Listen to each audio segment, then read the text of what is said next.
All right, shalom, shalom. This is going to be a quick impromptu video. Before I get started with this lesson, I want to give all praise and honors and infinite glory unto Yahweh, Bahashim, Yahweh Shai, Bahashim, Rakakadash. And I'd like to say shalom unto my apostles and elders of Great Millstone, and for those that rule well, peace and salutations unto the elect, to Joachim, scattered abroad, to Joachim, scattered abroad, throughout the tabernacle of King David. All right.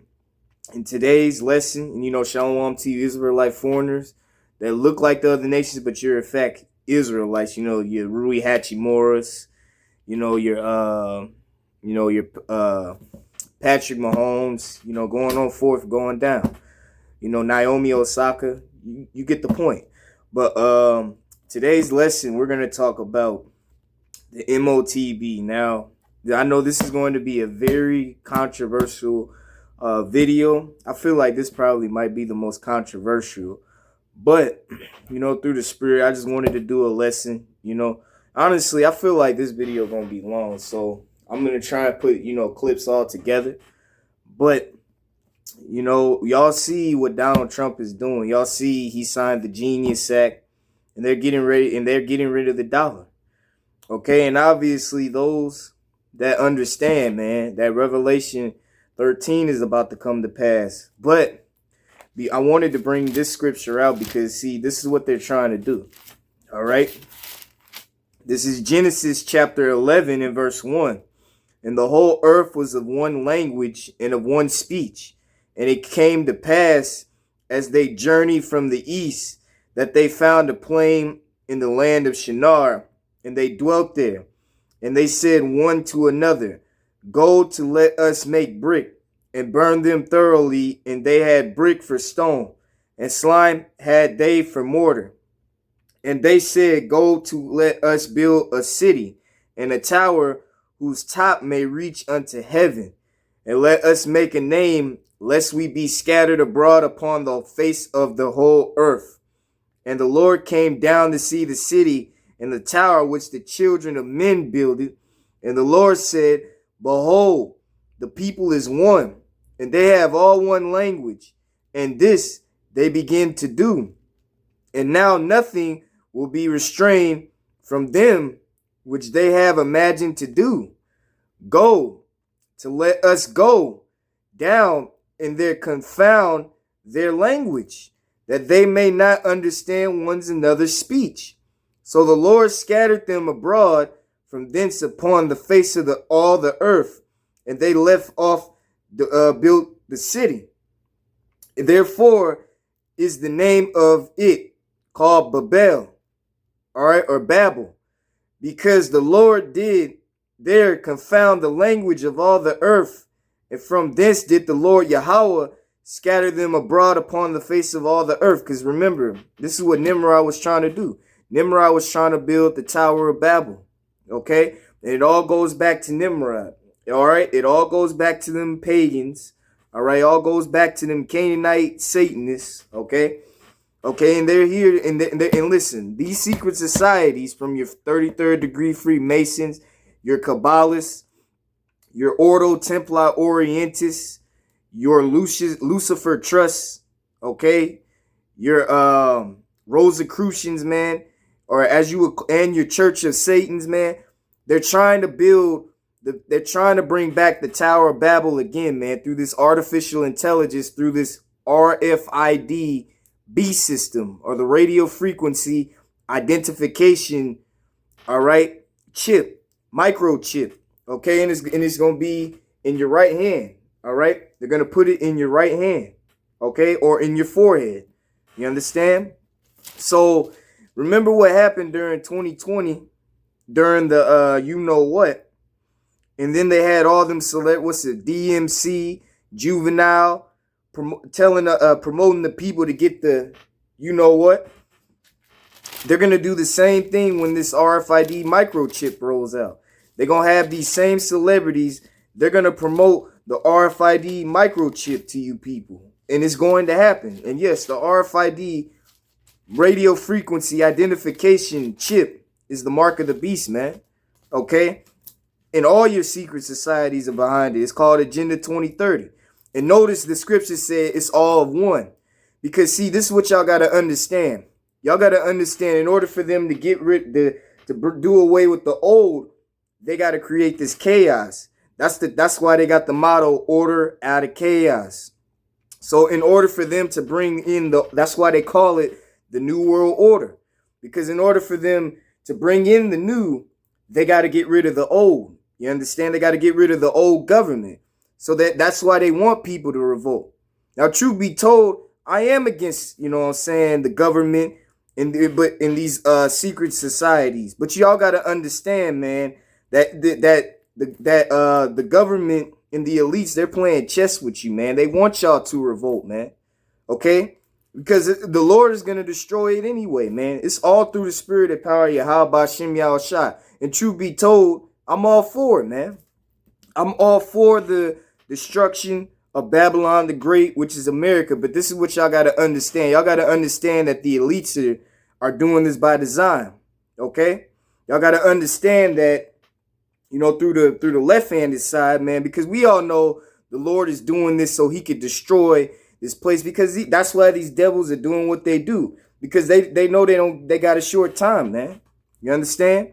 So that's why they got to usher in this mark of the beast, which is the RFID microchip, man. Don't let all these other camps tell you that it's not the chip and say, oh, the mark of the beast isn't the microchip. It is, man. And we're going to keep telling you, man, whether you like it or not. The RFID microchip and the brain implants, that's the mark of the beast, man, whether y'all like it or not, man. Okay? And we're going to keep pushing it, whether y'all like it or not, man. Because this is the biggest prophecy that's coming to pass, man. And we tried to tell y'all years ago, but y'all thought we was tinfoil hat wearers, man. But y'all see that reality is coming to pass, man. But see, what the government, and before we get to Revelation, what y'all got to understand going into that, they're going to build as one. See, that's what the United Nations is doing under the Agenda 2030. And you'll see that going on later in the video under Lucifer Trust. Okay? Y'all see that in the video going on. But see, okay, and if you watch Aaron Russo, he told you their goal is to microchip everybody. That's what they want to do. They want to microchip and get the brain implants inside of everybody, man. Okay, that's what they want to do. And that's what they're getting ready to do, man. Because see, what y'all got to understand is, in order for them to bring in this new government, this new government is going to be way worse than the old government. That's what y'all don't understand, man. And another thing y'all don't understand, man, this is a spiritual warfare, man. Because y'all got to understand that you can't beat these people physically, man. You can't.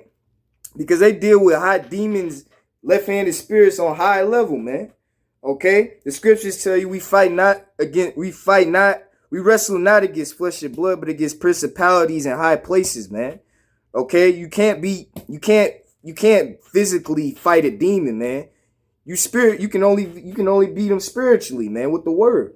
And if Yahweh Bashem Yahushua got to be dealing with you, man, you can't be dealing with no witchcraft. You can't be into the new age, man, because you're already under Satan's religion, man, or Esau Edom's religion, man. All religions are satanic, man.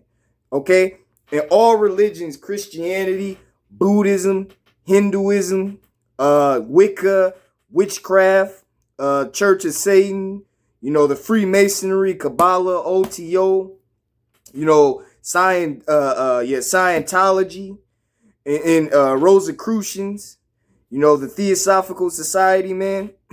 You got what's that? Forgot that other yeah. Then you got the Church of Satan, and then going on down the line. You got what's they call it? Egyptology. Okay, all of these religions are going to be merged into one, man. Okay, and that's what the Lord was speaking on when they shall create one language, one speak. Okay, that's what they're trying to do right now, man. Okay, and your modern day Tower of Babel, man, could go back to the EU, man. Okay, why you think the EU had the cover? Look at the EU, man. It looks just like the Tower of Babel, man. Okay, and that's what these modern day United Nations are doing, man, is to build that Tower of Babel under Lucifer Trust, man. Okay, because Lucifer Trust is organizing this whole orchestration. Okay, because they're trying to do the same thing what them Canaanites did, what Nimrod and those Satanists were doing under paganism, ritual, child sacrifice. Because that's what they did, man. That's what they were about, man.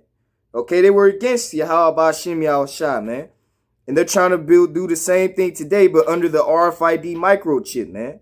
So y'all got to understand, they're purposely going to get rid of the old government, and they're going to bring in one race, one government, one military, one currency, which y'all see happening right now, one religion, okay, all one, and it's all under Satan, okay, it's all under Satan, and it's all to get you to bow down and worship Satan. Because what did Albert Pike tell you in his letter to Mazzini?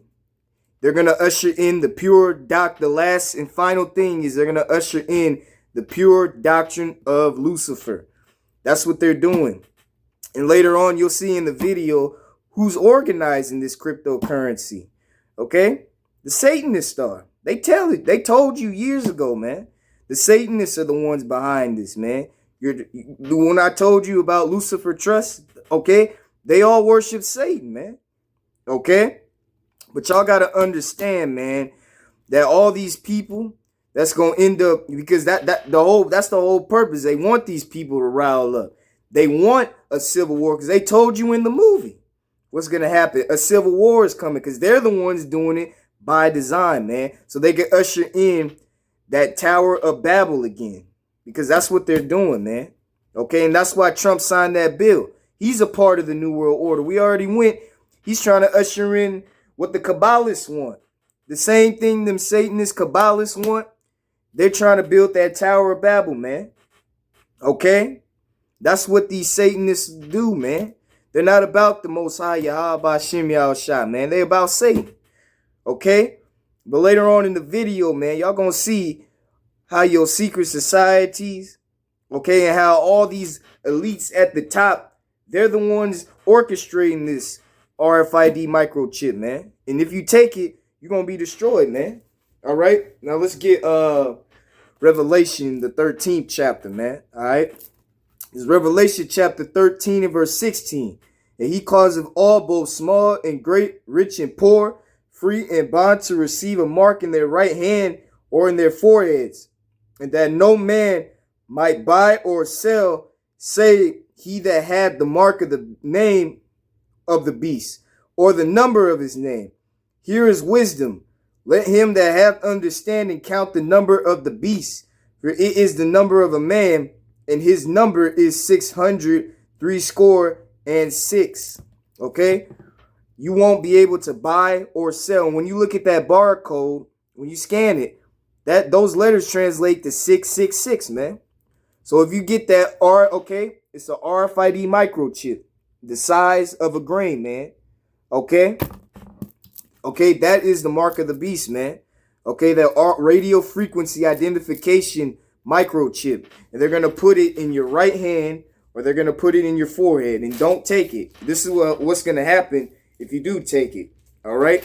And this will be your final warning, man. So remember, you heard this from your elders, your apostles. Over here at Great Millstone, you heard from brothers. Okay? Because not many people are going to tell you about this, man. All right? This Revelation 14 and verse 9.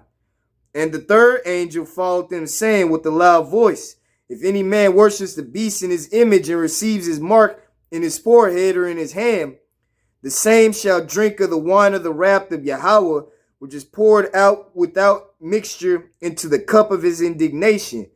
And he shall be tormented with fire and brimstone in the presence of the holy angels and in the presence of the Lamb.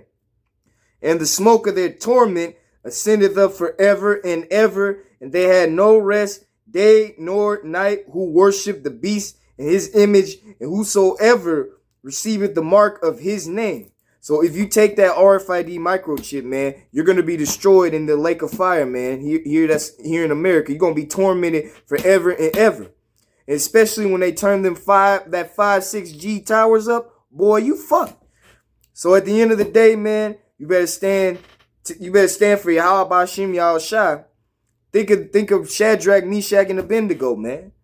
Okay, think about Daniel when he was in the lion's den, man. Use those as inspirations, man, not to take the RFID microchip, because it's coming, man. Okay, if you take the RFID microchip, your God is Baphomet, Satan. Okay, that's what they want to do, man, because they told you where this cryptocurrency is leading to, and y'all gonna see later in that video. It's gonna tell you the Satanists were the ones behind the cryptocurrency, man.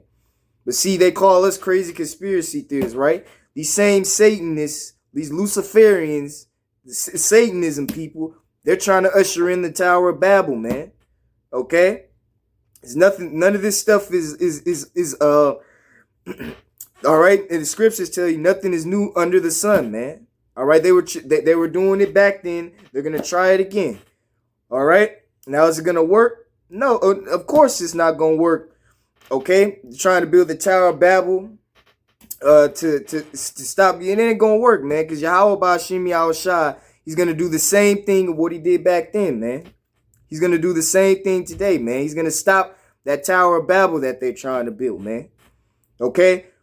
But those that take the chip, they're going to be fucked. And I'm going to just tell y'all the flat out truth. 90% of the population will take the RFID microchip, all right? 90% of these Americans, okay, that put their trust in America, they're going to take it, okay? It's going to be a small remnant of people that won't take it, all right? And it's a fact, man.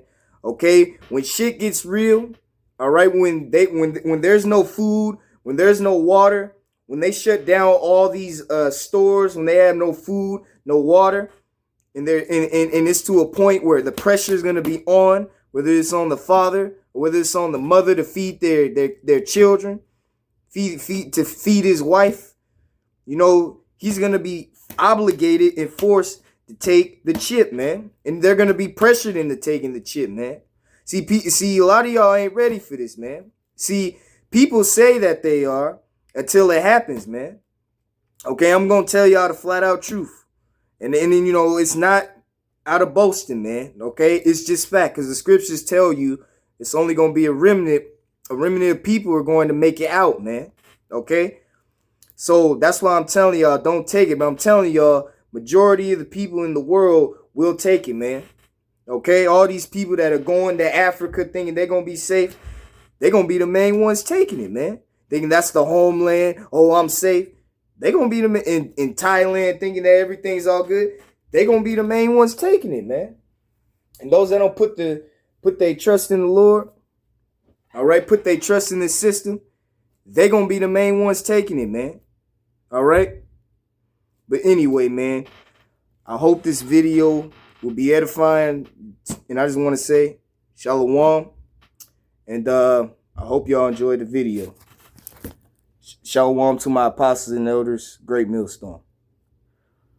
Wake up, Yasharala. It's time to wake up. Yeah, but like I said, man, you know, don't be that person, man, to take the RFID microchip, all right? And it's coming, all right? They're finna get rid of the dollar, all right? You can kiss that dollar goodbye, all right? You understand? All right? And now they're going to implement the RFID microchip. All right? For you brothers and you sincere brothers and you sincere sisters out there, understand, man, they're going to do the same thing, man. And they told you it's going to be another lockdown. They told you that. So the next phase is to get the people, get that RFID brain chip, get that implant in their brain, in their forehead, or in their right hand. Okay? So, and understand, they will use your favorite celebrity, politician, rapper, athlete, whether it's baseball, basketball, football, okay? Whether it's a singer, musician, actor, actress, they're going to use those same celebrities to get you to get the RFID microchip. And they're going to promote it to you. Just like they did back with the pandemic with the you know what. They're going to do the same thing with the RFID microchip. And that's how a lot of people are going to be deceived into taking it. Hey, what the scriptures say in Isaiah. Woe unto them that go unto Egypt for help, man. All right? And the trusting in the shadow of Pharaoh shall be your shame, man. All right? Trusting in these so-called politicians, presidents, these so-called athletes, actors, man. Because they know their time is up, man. All right? That Revelation 18, their time is up, man. All you so-called celebrities, you rappers, you politicians, even you elites at top, man. Y'all time is done, man. Okay? Your age is coming to an end, man. And it's time for the real Hebrews, the 1/3 elect, men, sincere brothers and sisters, and even children, all right, in this truth, man. It's time for them to rule, man, all right? And your kingdom is coming to an end, Esau, all right? All you so-called elites, this is to send out to you, so all you secret societies, man, you so-called Freemasons, you so-called OTO, Ordo Templi Orientis, you Kabbalists, you Rosicrucians, you 33rd degree Freemasons, you Lucifer Trust, you Theosophical Society, your Theosophical Societies, you Church of Satan, all y'all are the same groups of people, man. Your rulership is coming to an end, man, and y'all know who y'all are, and y'all know y'all watching, and y'all know y'all time is up. You know what I'm saying? You might have indoctrinated 90% of the people, and you might got away with that. You might have indoctrinated majority of the whole world, because the scripture said you was gonna do so anyway. But at the end, you're not gonna win. Okay? Yahweh Shai gets the glory, and his elect gets the glory. And when that time comes, when that day of the battle of Armageddon comes, you best believe we're gonna be coming after all you Luciferian secret societies. And you best better believe it, man. Because at the end of the day, we stood for the Bible. We weren't caught up in all your BS. We weren't programmed by your television programming. Because we all know that Satan runs Fox. Because we know Fox is 666. CBS with the all-seeing eye. We know about how Rupert Murdoch it owns Fox News. And we know that Rupert Murdoch owns copyrights of the Satanic Bible. And how he also changed the scriptures, and we'll get into Rupert Murdoch too, for you sincere brothers and sisters. But just so y'all know, man, Yahweh Shai wins.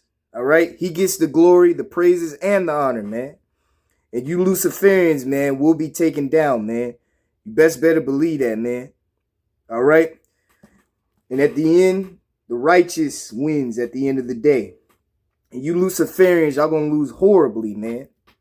And all you people that wanted to partake in the ways of Babylon, all you people that didn't want to repent and acknowledge who you are, man, you're going to be destroyed, okay, in the thermonuclear missiles, that lake of fire, all right, when it comes, along with the wicked elites, man, okay?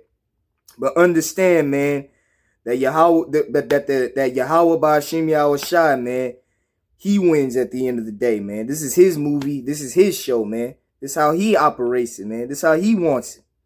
Okay? That's what y'all got to remember, man. All right? But at the end of the day, man, don't take the mark of the beast, man. Don't take the RFID microchip. Okay?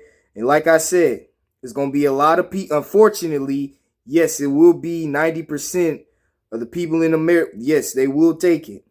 Okay? But to that small remnant, do not take it. Okay? And y'all know who y'all are, man. All y'all know who y'all are, man. Y'all might not understand, certain things, but at the end of the day, the Lord woke you up and at least to know, not to take the mark, man.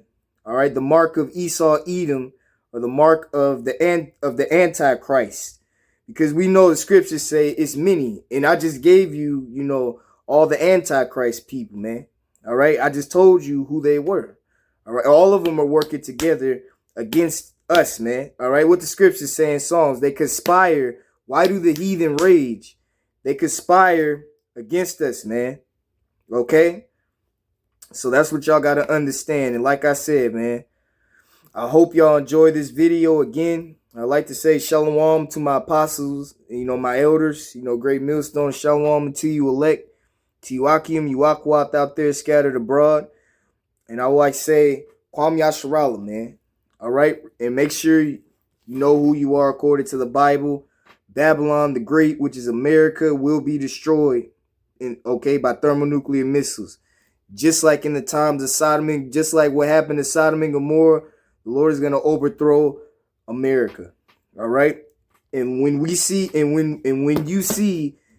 this, when you see Babylon get overthrown by fire, rejoice, man. Be happy. All right? Be happy that this devil system, all right, these elites, kingdom is coming to an end. All right? And that's what we're rejoicing, what we're happy about, man. All right? And Yahweh Ba'ashem Yahushua is going to establish his kingdom here. All right? Everything you see in America, folks, is going to be decimated. All of it is going to be destroyed. Your so-called cars, these cars, mansions, gold, chains, whatever, man.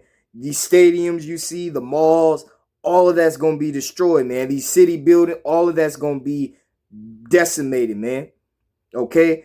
America has an expiration, an expiring date, man. All right? Your time is up very soon, man. Along with you secret societies, man. Y'all know exactly who y'all are. You Babylonians, all right, that follow the ways of the Canaanites and the pagans, the ways of Nimrod. Y'all know exactly who y'all are. Bohemian Grove, Skull and Bone, all y'all. Y'all know who y'all are, man. And y'all know who we are too, man. But we here to tell you that y'all times are up, man. All right? And y'all know it, man. That's why they getting rid of the dollar, man. Why you think Warren Buffett and them selling their money? Because they know their time is up. But the Lord's gonna rip them underground bunkers anyway. Okay, all these race war, because listen, race wars is coming, man. Riots is coming, gender wars, all of that is coming, but it's all done by design anyway. All right, so they get so they can get rid of the old and usher in the new system under Satan, Lucifer. Okay, but the thing is that it ain't gonna work on the elect, man. All right, and just like in the days of old, man, the Lord is gonna do the same thing. He gonna destroy Esau, Edom. He gonna destroy spiritual Satan and his demons and put them back where they belong, man. All right, rightfully so, man. And everything's going to be back in order. Everything's going to be righteous, man. The kingdom of heaven is going to be established here on earth, man. And everything's going to be righteous. And all the laws will be right. The Lord will write the laws in our minds, man. You can read that in the book of Hebrews, the 8th chapter. It will be written in our minds. Everything will be righteous. We won't be in these filthy bodies anymore, man. These bodies are filthy, man. Okay? But understand, man. Understand the truth, man. But at the end of the day, I hope y'all enjoyed this video.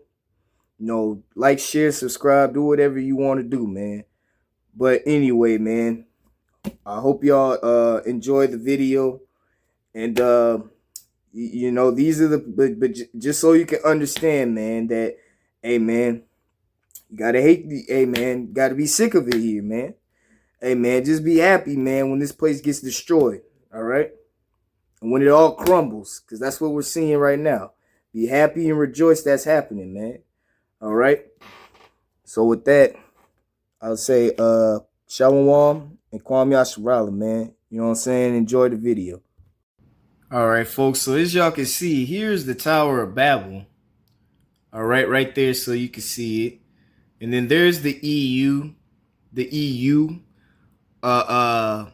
EU Parliament. And it looks just like the Tower of Babel, doesn't it? But then also the EU also put out an article. But notice, folks, that the EU article looks just like the Baphomet. All right? The upside down pentagram Baphomet. So the question is, folks, who do you think is behind this Tower of Babel? And what do you think they're trying to build? Okay, through this MOTB system, okay, or this Agenda 2030 that they're gonna usher in very soon. And also another thing to note. So I just want y'all to know that in Washington, Virginia, I don't know if y'all heard in the Washington, Virginia, but no, it's in Arlington, Virginia. They got a new Amazon quarters, and when you look at it, don't it look just like the Tower of Babel, folks? And think about what Amazon is doing, rolling out their Amazon Pay One palm to put the where you gotta take that charagma in your body, okay, in order for you to eat, or in order for you to do things, man. Whether you gotta pay, like where you go to Whole Foods to get your food, people gotta use the palm scan. They gotta get a chip inside of them, okay, just to get their food to participate in society. Are they not? Is this not also a representation of them trying to build the Tower of Babel so they could try and usher in, the devil, Satan, spiritual Satan and spiritual demons on the left-handed side? Is Esau trying to roll that out? Hey, man, you be the judge. You know what I'm saying? You be the judge.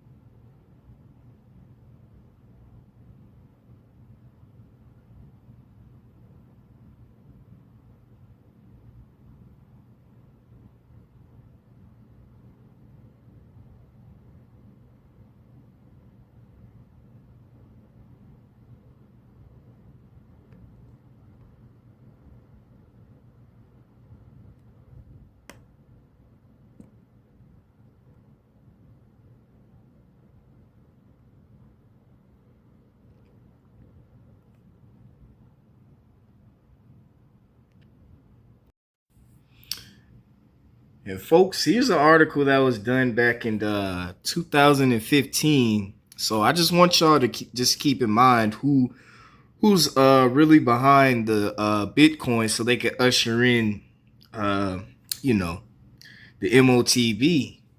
But let's scroll down, right? I'll let y'all read that.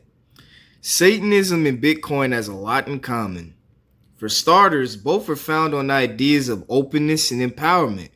Bitcoin has embraced by everyone from descendants to political candidates because of its openness. Every transaction is permanently stored on a public ledger called the blockchain, and it affords users a degree of anonymity online. Satanism is based on similarly noble tenets: respect for all creatures, the inviolability of one's own body, and justice over institutional demands. It's a self-help thing, basically. Right? And then both also face criticism from people who don't really understand them.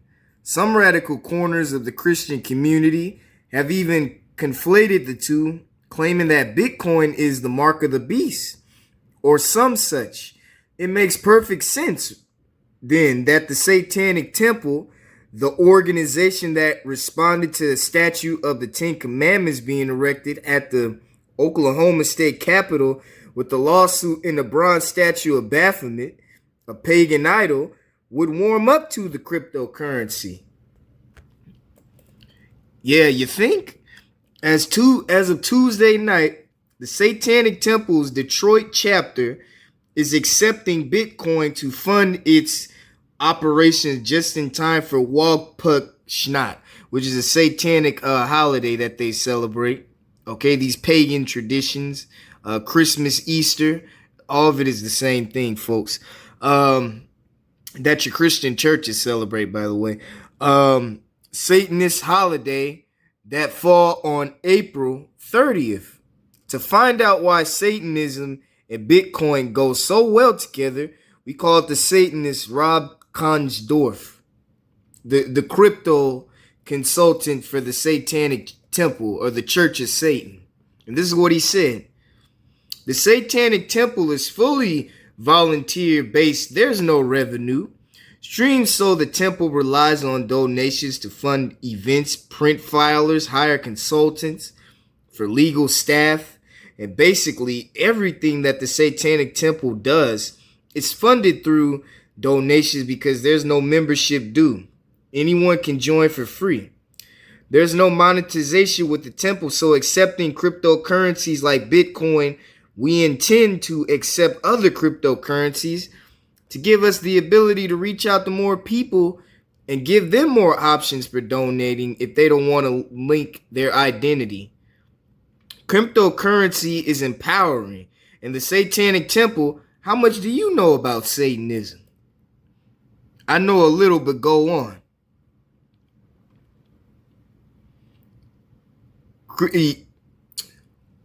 But y'all see the point for you sincere brothers and sisters. Just so y'all know, all you people that are tapping into Bitcoin and cryptocurrency, and I just want y'all to know that the Church of Satan, the Satanists, are behind cryptocurrency. This was done a decade ago, just so y'all would know. Okay, the same people that put the Baphomet up, right? You don't. So my question to you, brothers and sisters, and this is just a simple question: who do you think is behind rolling out the mark of the beast? Okay, who do you think is behind rolling out the mark of the beast? Are the Satanists behind the mark of the beast? You know, the same people that put up the Baphomet statue. Are they the ones trying to usher in Lucifer, that pure doctrine of Lucifer? I'm gonna let y'all answer that, man. Okay, I'm gonna let y'all answer. Now, y'all already know what I'm gonna say, but this is just a simple question, just for you people out there that are dealing with cryptocurrency. And we see why Trump is getting rid of the dollar and ushering in cryptocurrency. But I wonder why nobody talked about this article right here. No, I haven't heard no one speak on this article right here, folks. So I'm just saying. I wonder, the same ones that are trying to build back the Tower of Babel, maybe we're just tinfoiled hat wearers, who knows? But anyway, but for you sincere brothers and you sincere sisters, y'all know what's up. But obviously, man, do not partake in this Bitcoin. For those that got common sense, don't partake in the cryptocurrency. All of it leads to the mark of the beast. And this right here, okay? Satanists love Bitcoin. Satanism and Bitcoin have a lot in common. All right.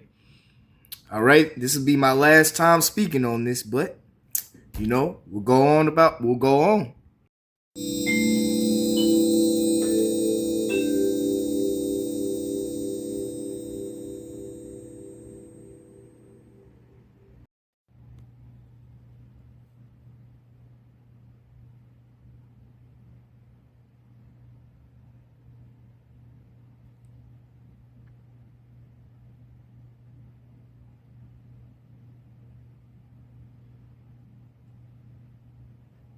Passes and check in and go fully digital the way it works. Passengers would download a biometric passport on their phone, drop off their luggage, and go through security after a face scan.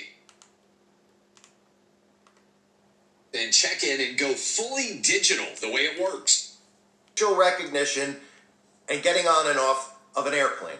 New airport rules plan to get rid of boarding passes and check in and go fully digital the way it works. Passengers would download a biometric passport on their phone, drop off their luggage, and go through security after a face scan. Then you'd board the plane without showing your ticket or a passport at all. But what does that all mean for your privacy? Let's ask Kurt, the cyber guy. He joins us now.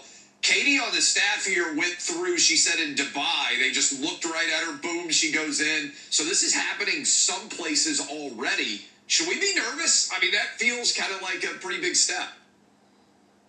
Well, Clay, good morning to you. I'm wondering who's in control of all of this data? Great question. Who is going to be the one that keeps the safety of all our deeply personal facial recognition data safe that matches to our credentials? It is what people are calling the biggest shakeup in the airline industry in at least 50 years. Airlines and airports doing away over the next 3 years with the check-in process, as well as scanning a boarding pass. That'll all go away. A biometric digital travel credential will be created, or you could use your smartphone. It's going to show your face to a scanner when you enter the airport, and boom, you're in, just like Clay was saying.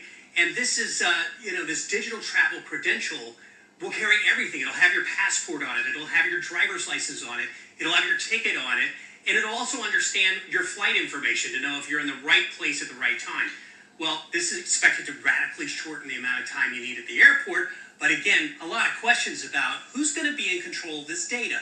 We already know that all they're telling us, Clay, is that as far as what you and I scan in, that when we go to the airport and we scan our faces, that within 15 seconds, our data is going to be wiped from that reader. But what about on the other end? Who's controlling all of that? There are a lot of unanswered questions here.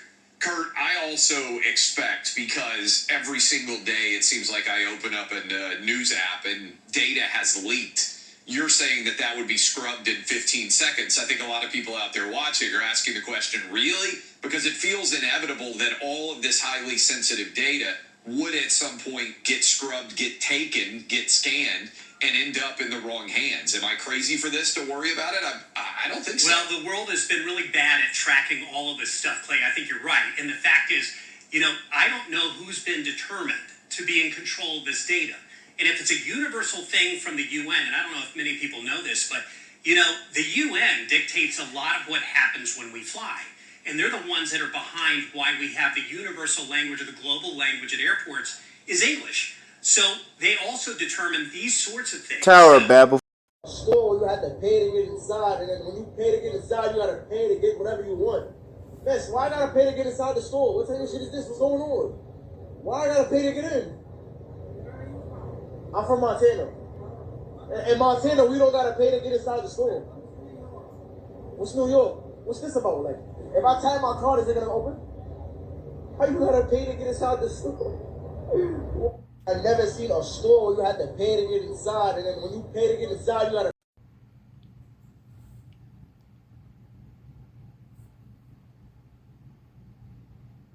We drove in just to see Smithfield today. It was devastating, to be quite honest with you. We saw a lot of things on TV, a lot of news clippings on the devastation that the tornadoes brought to this town. But it really didn't do any justice until I actually got an opportunity to see it for myself.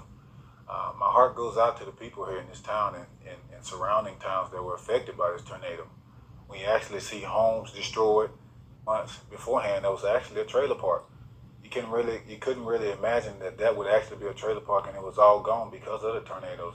But to see the efforts that FEMA has put into trying to put forth some temporary homes for the people to come and live and stay until they get their own homes built, I think it's tremendous. It speaks volumes for the people in Mississippi. I think it speaks volumes for FEMA. And I think it's that those homes are not just regular homes that they just threw up. They're actually quality homes. The opportunity to talk with Patty, the first word that came to my mind to describe her was faith. Saw some things I didn't want to see.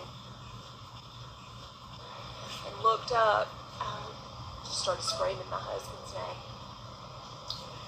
Her faith was strengthened because of this, not instead of it. A lot of times we can go through trying circumstances. Administrator Deanne Criswell. And today I'm at Highmark Stadium. Hi, I'm Team Administrator Deanne Criswell. And today I'm at Highmark Stadium, home of the Buffalo Bills. Whether you're a Broncos fan like me or a part of the Bills Mafia, I'm here to remind everyone that extreme weather can happen anytime, anywhere. For football fans, being prepared means talking to friends and making a plan to get to the game, packing snacks and beverages for a tailgate, and watching the weather to wear the right gear. And as much as we are ready for this to be our year, we also need to be ready when disaster strikes. So join me and Billy Buffalo by preparing now. Make a plan with friends and family, know your risk, and and make a kit with food and water. Hi, I'm Sam Bradford, and I'm Adam Goldberg from the St. Louis Rams. Do you need assistance after the tornadoes that devastated Joplin, Missouri? Call 1-800-621-FEMA or visit disasterassistance.gov.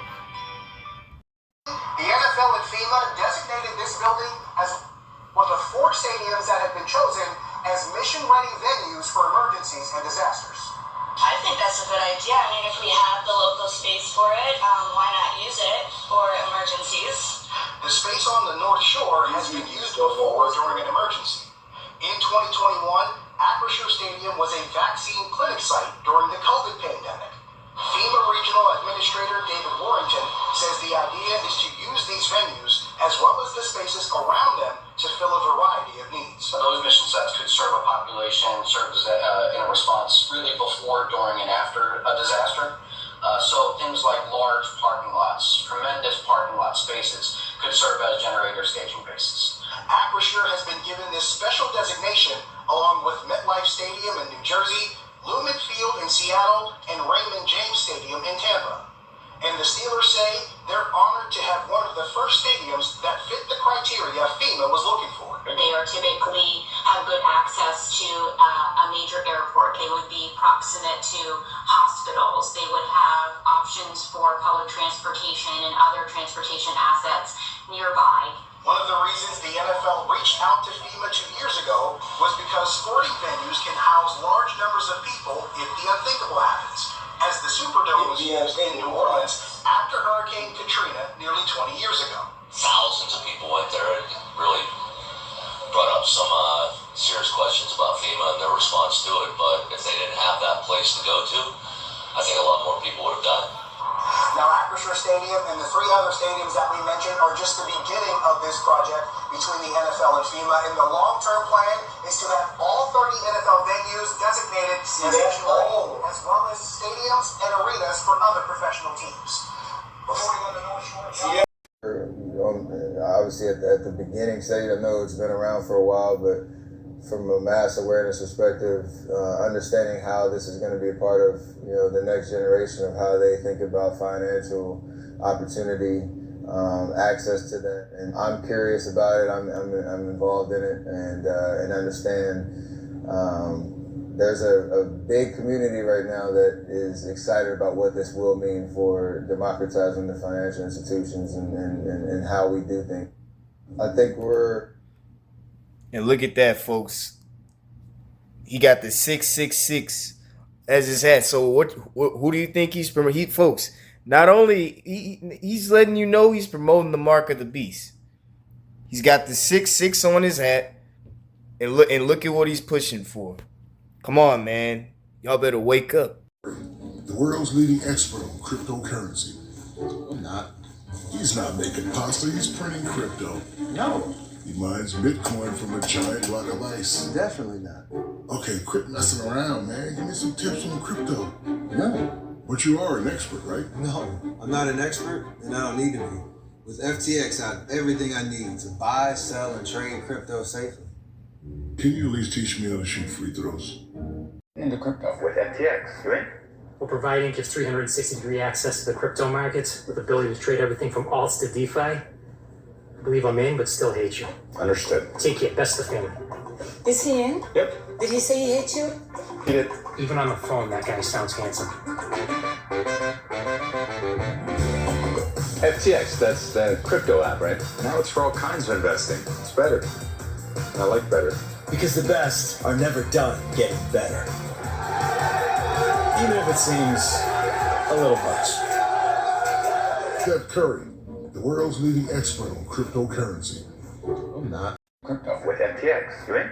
We're providing gives 360-degree access to the crypto markets with to get that.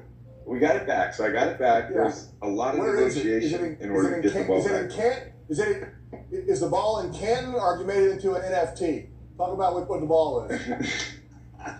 It's shortly an NFT. You can autograph.io. You go there to bid on it. There's a lot of great things. Auction.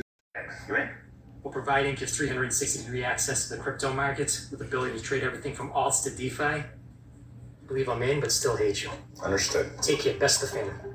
Is he in? Yep. Did he say?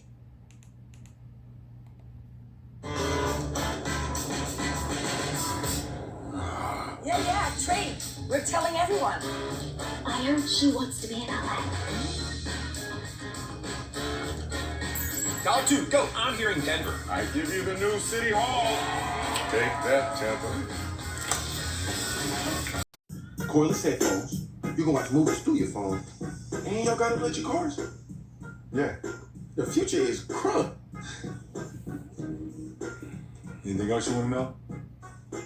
Is the hype too much? Am I ready? I can't tell you everything. But if you want to make history, you gotta call your own shots. We going to the league. We going to the league. We going to the league. Today is Crypto.com's 6th birthday. And who to better partner up with than number 6 himself, LeBron James. LeBron, what do you have to say? Give us a few words. Yo, LeBron here. I want to shout out Crypto.com on 6 years and running. Obviously, 6 is one of my favorite numbers in the world, honestly. So us to be celebrating, the 6th year. 666, folks. Hey, can y'all connect the dots? They just told you. They're promoting the mark of the beast, folks. All right. Forever, cuz it's crypto. I think it was a beautiful industry that was created. I feel like every great industry has a downfall. There was always a depression in every industry you can look at. Alcohol, tobacco, clothing, food, every industry that you can imagine. But they all made a certain incline when the industry got back right. And I just feel like this weeded out all of the people that wasn't supposed to be in that space and all the people who were abusing the opportunities that were there. And now it's going to bring on great business and moving forward. When the market gets back right, it'll only be great things to pick and choose from. It's going to be, another cryptocurrency that's going to be just as large as Bitcoin someday. 10% put it in Bitcoin or Ethereum. I understand cryptocurrency. I understand unregulated form of currency. It's a digital coin. I'm neither here nor there on Bitcoin. I can buy a Ferrari with Bitcoin. Being a celebrity isn't just having money. It's about making money. Show me the money.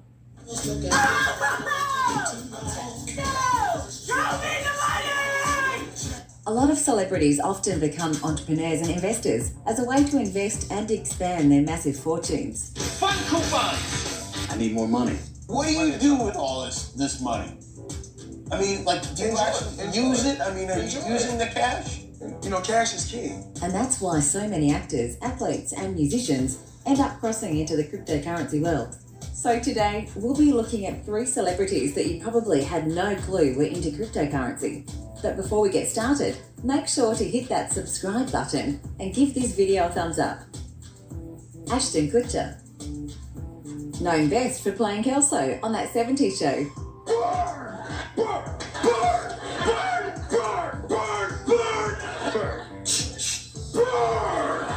Ashton Kutcher has had a very successful acting career, but he's also a successful venture capitalist.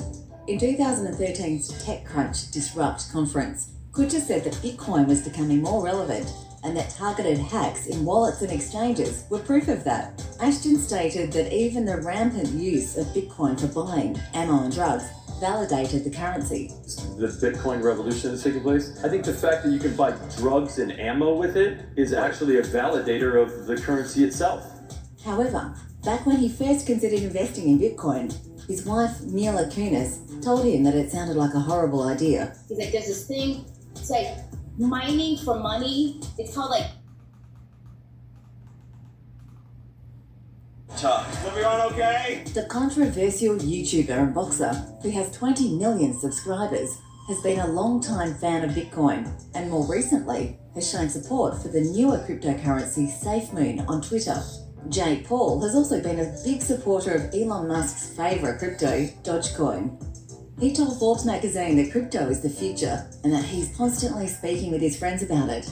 Paul thinks we are just scratching the surface when it comes to cryptocurrency. Jake has called investing in Bitcoin the greatest investment of his life. I invested in Bitcoin when it was $100 when I was 16 years old. craziest, best investment in my life. And has even considered the idea of creating his own cryptocurrency. Kanye West. Billionaire rap mogul turned US presidential hopeful Kanye West has made waves with his controversial bid for the White House. Kanye is known for being very outspoken and for saying somewhat crazy things sometimes. I just told you who I thought I was, a god. About slavery for 400 years? For 400 years? That sounds like a choice. Everybody's trying to charge you how much you've sold. You ain't got the answers. You ain't got the answers. You ain't got the answers, Sway. And when he was on the popular Joe Rogan podcast, West said he thinks geniuses in the Bitcoin and cryptocurrency community have a perspective on the true liberation of America and humanity. The Bitcoin guys, and these are guys that really have a perspective on what the true liberation of America and humanity will be. And back in 2018, he said in an interview with Charlemagne that he sees Bitcoin as a strong asset where one could put their money. Now you can take your money and put it in Bitcoin, put a credit form, put it in cash, or all your cash, and then stand up to the ocean. Plenty of famous actors, musicians, and entrepreneurs continue to show themselves to be forward-thinking by investing in cryptocurrency. As technology advances and more companies, governments, and banks navigate the Almosts. With those who almost adventured, who almost achieved, but ultimately, for them it proved to be too much. Then there are others, the ones who embrace the moment and commit.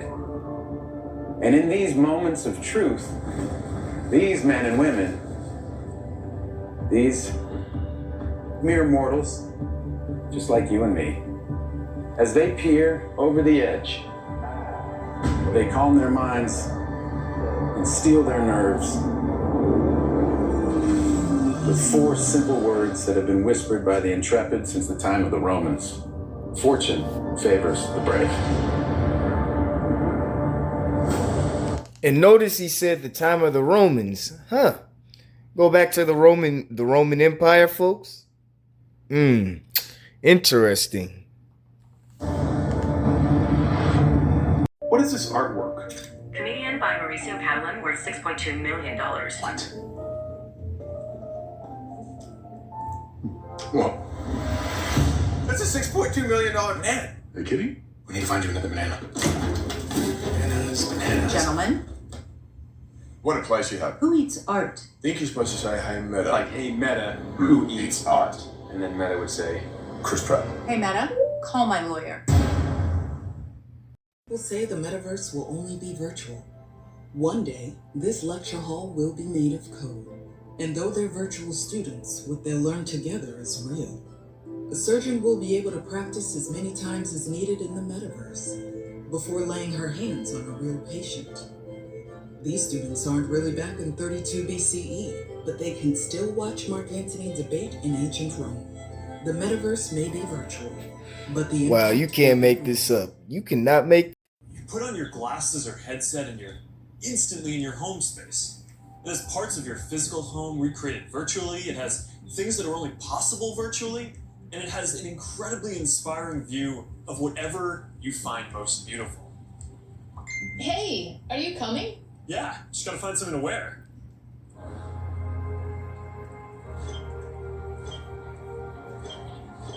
Alright, perfect.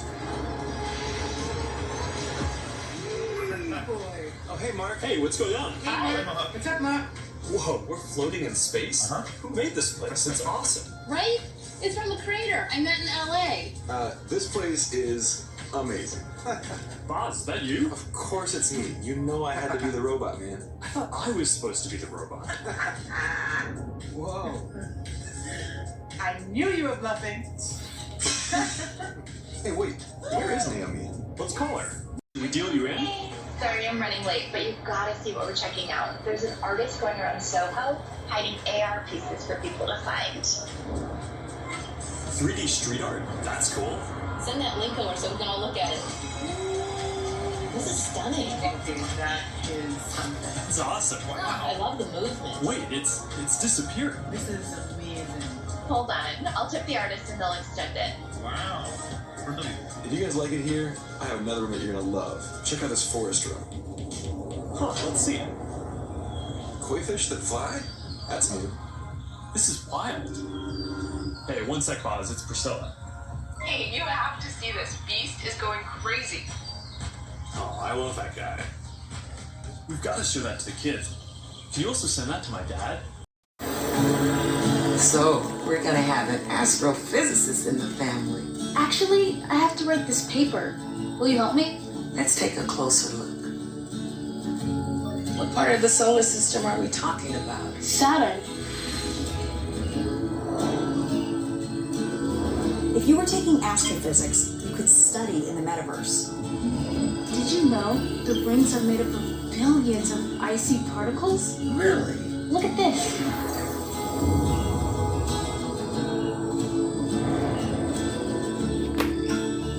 You ready to do that paper now, right? Yeah.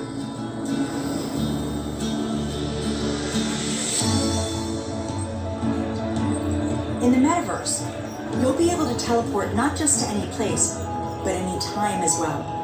Ancient Rome.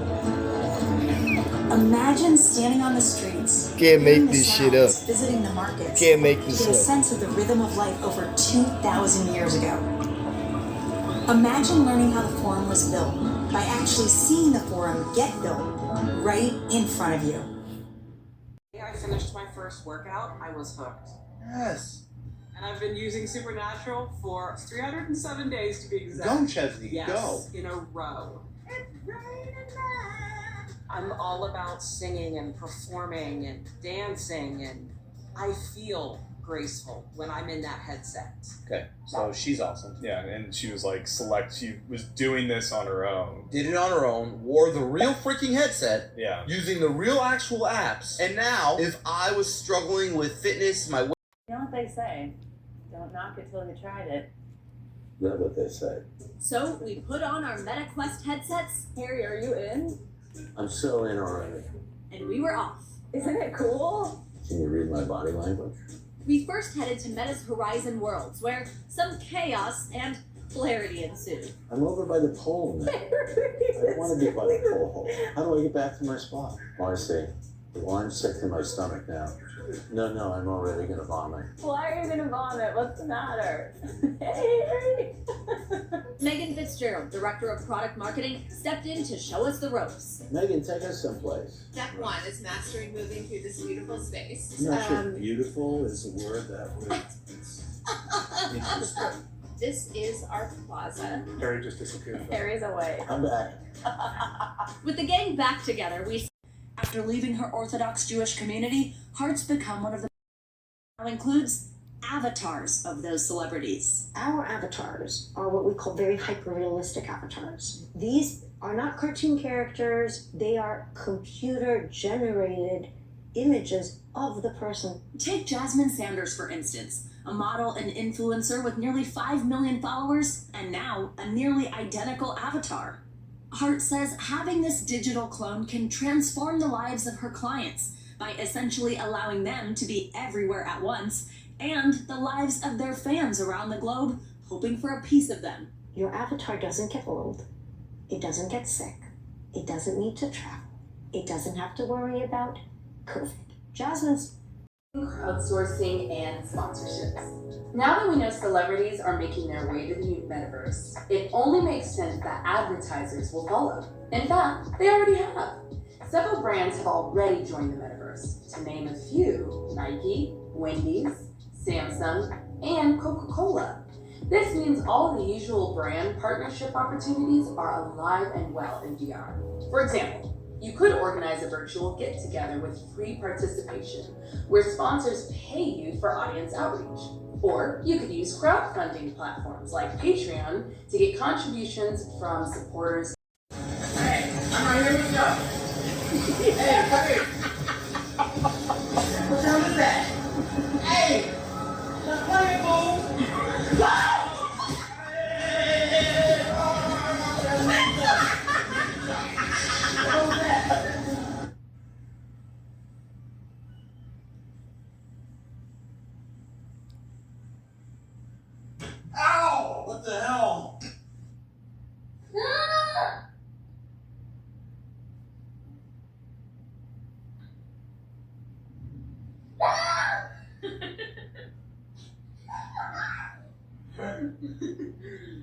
Should I just run and go home? Yeah.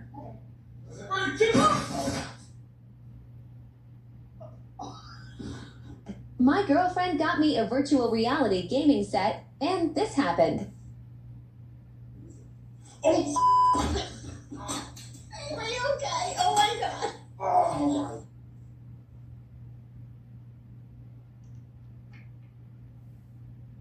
Hello? Yeah, it's me. Up, okay, up. Fuck. Jump up, Christian.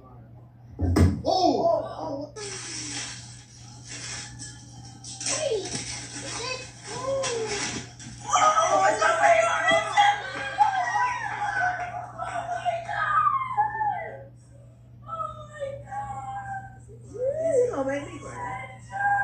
Oh my god.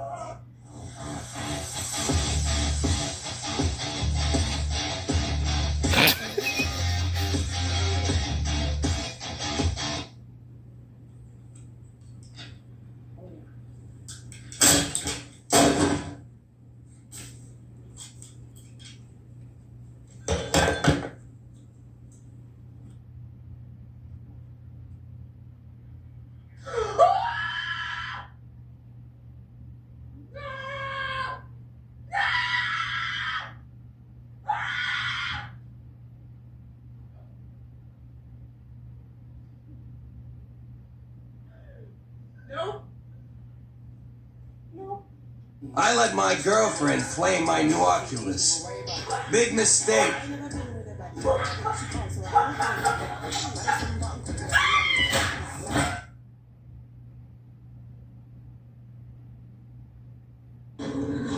come on. You're almost there. Come on. Okay. A little bit more. Okay, that's too Okay. Now you have to walk back. Oh, no, I can't. No. I'm telling y'all, all these people. I'm gonna just tell you, all these people, they gonna get the chip, man. They gonna be the first. These are the type of people. They gonna be first in line. Brain implant. I'm telling y'all, man. These people are. They through, man. These people are stupid. Try getting up. There's no way I'm getting up. Do you need help? Please, babe, please help me. I can't. Okay. I'm telling you, when society, I'm telling you, these will be the first people to line up to take the chip. Oh my god! Oh my god! Oh my god! Babe. Okay, where's she looking at? Walk towards us. Weird.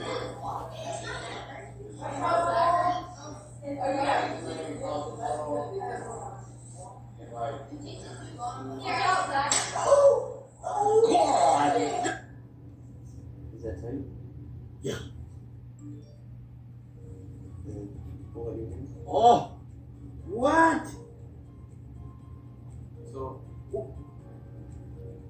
Oh my goodness. What?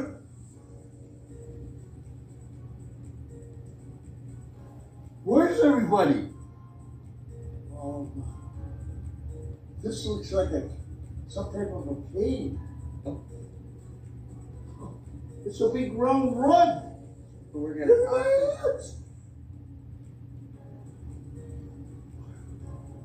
Where'd you? I can't believe it. What is it? Oh my god. You got the out, Junior. So we'll have to do with the brake. The cannonball. Yeah, do a straight cannonball. Ready? 3, 2, 1. Wow.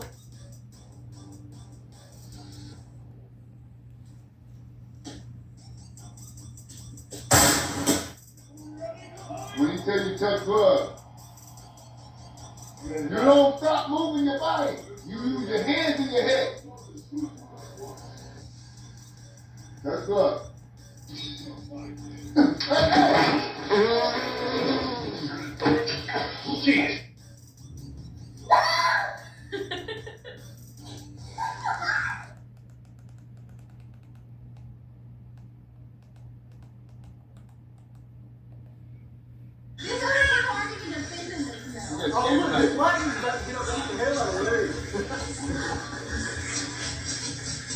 Oh yeah, get him on the ground. Get him. My girlfriend got me a virtual.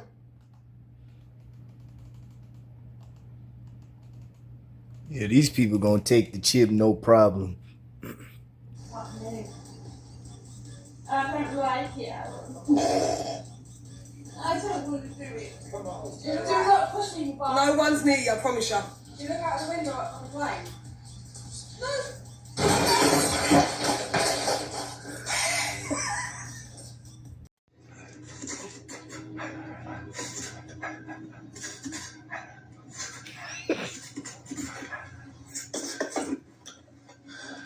Damn, man.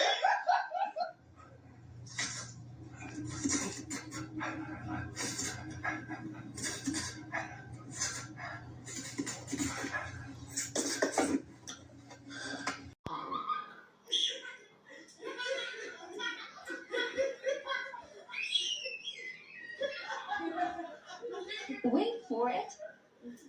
Oh, God.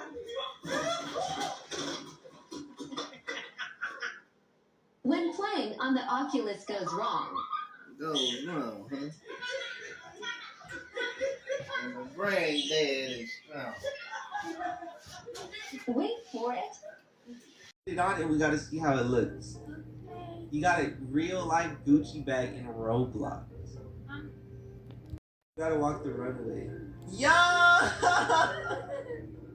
Okay, I see you with a Gucci bag. Wait, I'm gonna be surprising my girlfriend with the $70,000. 70,000 Robux Gucci bag. Currency, are you invested?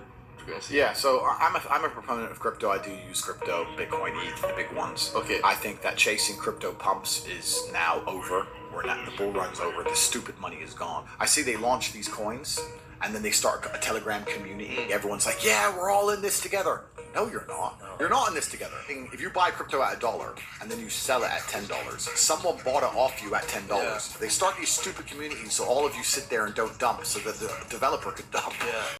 The goal that these people have in mind is the goal to create a one world government run by the banking industry, run by the bankers, and they're doing it in sections. The European currency, the euro, and the European Constitution is one part of it. Now they're trying to do it in America with the North American Union, right? And they want to create a new currency called the Amero, right? And the whole agenda is to create a one world government where everybody has an RFID chip implanted in them.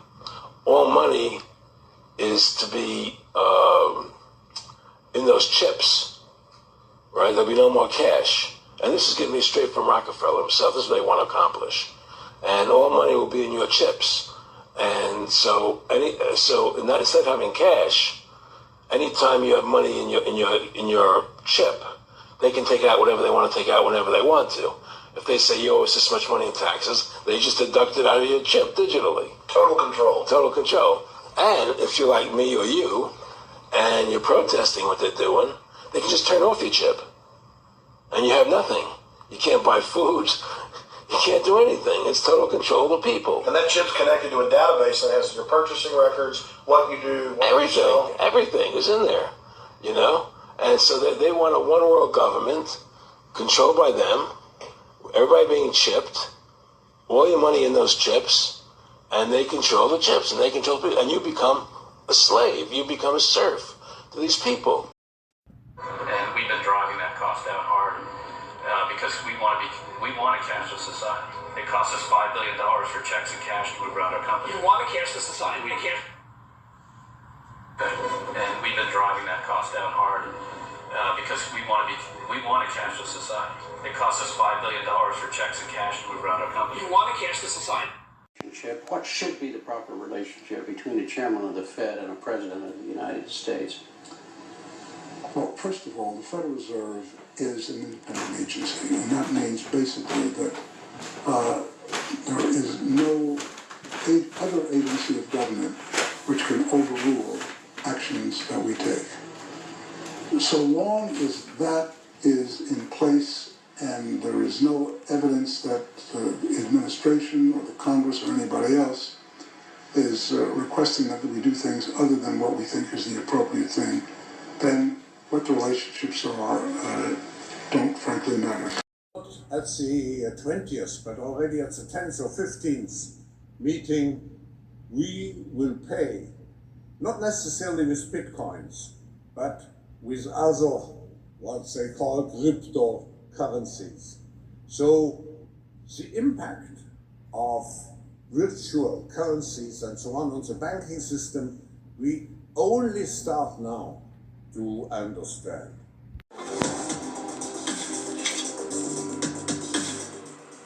Yeah, it's getting 10 times better per year. 4 years from now, that would mean 10,000 times better. Say like 2040, probably there are more humanoid robots than there are people. There'll be at least 10 billion humanoid robots. Just over 2 years, we'll be sending our first uncrewed starships to Mars. And then, yeah, it's getting 10 times better per year. 4 years from now, that would mean 10,000 times better. Say like 2040, probably there are more humanoid robots than there are people. There'll be at least 10 billion humanoid robots. Just over 2 years, we'll be sending our first uncrewed starships to Mars. And then if those...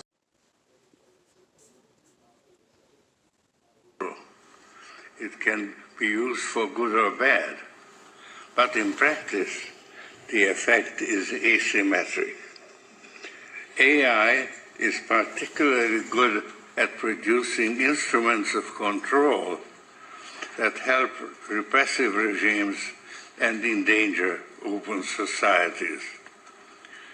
COVID-19 also helped legitimize instruments of control. COVID-19 also helped legitimize instruments of control because they are really useful. Control because they endanger open societies. COVID-19 also helped legitimize instruments of control. Legitimize instruments of control. COVID-19 also helped legitimize instruments of control. AI is particularly good at producing instruments of control that help repressive regimes and endanger open societies. COVID-19 also helped legitimize instruments of control. AI repressive regime also helped legitimize instruments of control. With artificial intelligence, we are summoning the demon. You know those stories where there's the guy with the pentagram and the holy water, and he's like, yeah, sure, you can control the demon. Didn't work out. Administration, what would it be? The president-elect is coming into office at a moment when there are upheavals in many parts of the world simultaneously. You have India, Pakistan, you have the jihadist movement. So he can't really say that it's one problem, that it's the most important one. But he can give a new impetus to American foreign policy, partly because the reception of him is so extraordinary around the world. I think his task will be to develop an overall strategy for America in this period when really a new world order can be created. It's a great opportunity. It isn't such a crisis. One of the speculations is that about half of the jobs in the United States, a highly developed country, is threatened today to be replaced in the next 10-15 years by artificial intelligence, robotization, three-dimensional printing, and so on. And that's, for example, also certainly one of the reasons for the success of presidential candidate Trump in the United States, because so many people are afraid to lose the job. The forum is becoming now, if I look at the future and our role in the global governance system, we will concentrate much more on systems design for the future, shaping the future of digital industries, shaping the future of the financial monetary system, shaping the future of health system, shaping the future of socially inclusive countries, shaping the future of education, and I could go on and on. When I look out of my window in our headquarters in Geneva, I can look across the lake and I see the World Health Organization. We even have our own team developing artificial intelligence, the impact of the fourth industrial revolution. This will be, apart from, let's say, geopolitical developments and so on, this will be the big challenge of humankind in the coming years. The fourth industrial revolution will impact our lives completely. It will not only change how we communicate, how we produce, how we consume, it will change actually us, our own identity, and of course gives life to such policies and developments like smart traffic, smart government, smart cities. What we will see is that everything will be integrated into an ecosystem driven by big data and driven particularly by close cooperation also of governments with business, civil society. And this revolution will come at a breathtaking speed. It will be like a tsunami. And actually, it's not just a digital revolution, it's digital, of course physical, with nanotechnology, but it's also biological. And so three dimension provides the particular force to this revolution. Bit you folks. So I'm finna read to you the 8 predictions for the world in 2030 from the World Economic Forum, okay? Listen carefully, alright?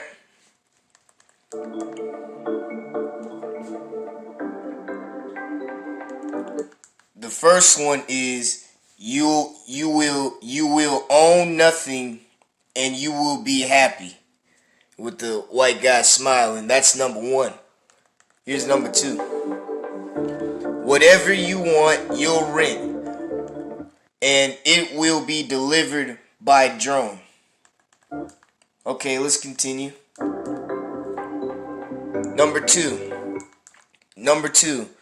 The US won't be the world's leading superpower.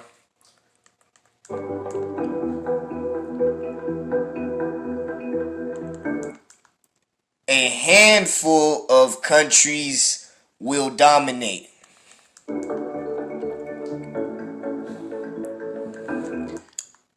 Number 3. You won't die waiting for an organ donor. We won't transplant organs.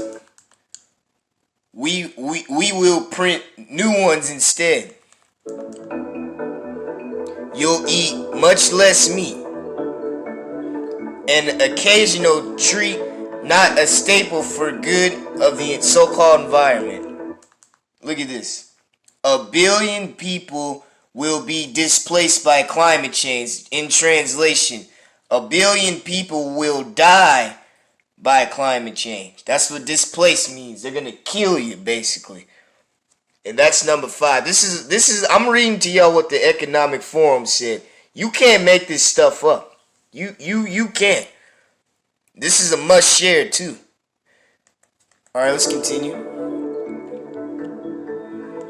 Now the important part. Look at this, brothers and sisters. Look at this. we will have to do a better job at welcoming and integrating refugees. In translation, all these people that are coming from other countries, they're going to put them over here to the U.S. That's basically what they're saying. And we're going to welcome them, love them, care for them. Replacement. That's what that means, folks. So they told you before that they're going to kill you. And then they told you they're going to use the refugees for that. Okay, let's continue. Replace the 1 billion. That's been displaced. And then number 6, pollutions will have, there will be a global price on carbon. This will help make fossil fuel history. Yeah, right. You could be preparing to go to Mars, so-called. Scientists will have worked out how to keep you healthy in space. In the alien life. Yeah, right. Western values will have been tested to the breaking point. Is the last one. Checks and balances that underpin our democracies must not be forgotten. That's number 8. Coming from your world devil. The book, its themes, and tell us what the objectives are for the Great Reset. Welcome everybody, and thank you, Adrian. Let's first look at the impact COVID-19 probably has. We don't know yet the final outcome of this pandemic. There's a lot of uncertainty, but we know already that it will have a changing effect, changing on economies, societies. It's not just to be compared with the economic crisis which we had to pass through 10 years ago. The effect will be much similar to World War, and actually all countries in the world are affected. So if we look at the impact, of course, we first see the impact on global economic growth. Even in the most optimistic estimates of the IMF and OECD, we will be back to the output level of the end of 19 only at the, in the best case, only at the end of 21. So look at the debt which we are loading on our shoulders. The world was already indebted at an amount of over 300% of GDP. To what extent would a reset be brought about by a change in the White House? Need for such a dialogue, and I see the need for action. I see the need for a great reset. To what extent would a reset be? I just see the need for such a dialogue, and I see the need for action. I see the need for a great reset. System, but I just see the need for such a dialogue, and I see the need for action. I see the need for a great reset. The system, but I just see the need for such a dialogue, and I see the need for action. I see the need for a great reset.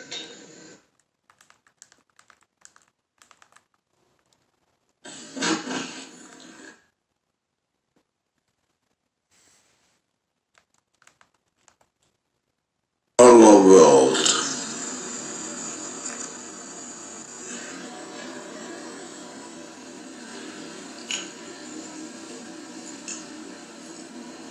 One of the great contributions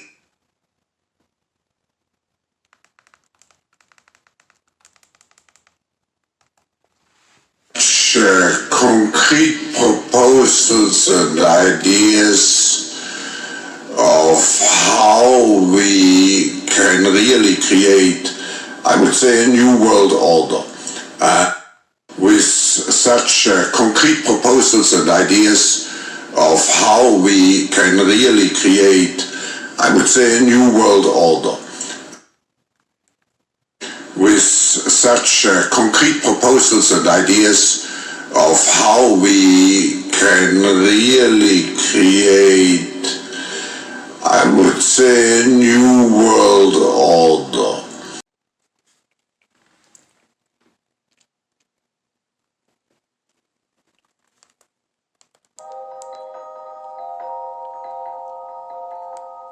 Now is the historical moment.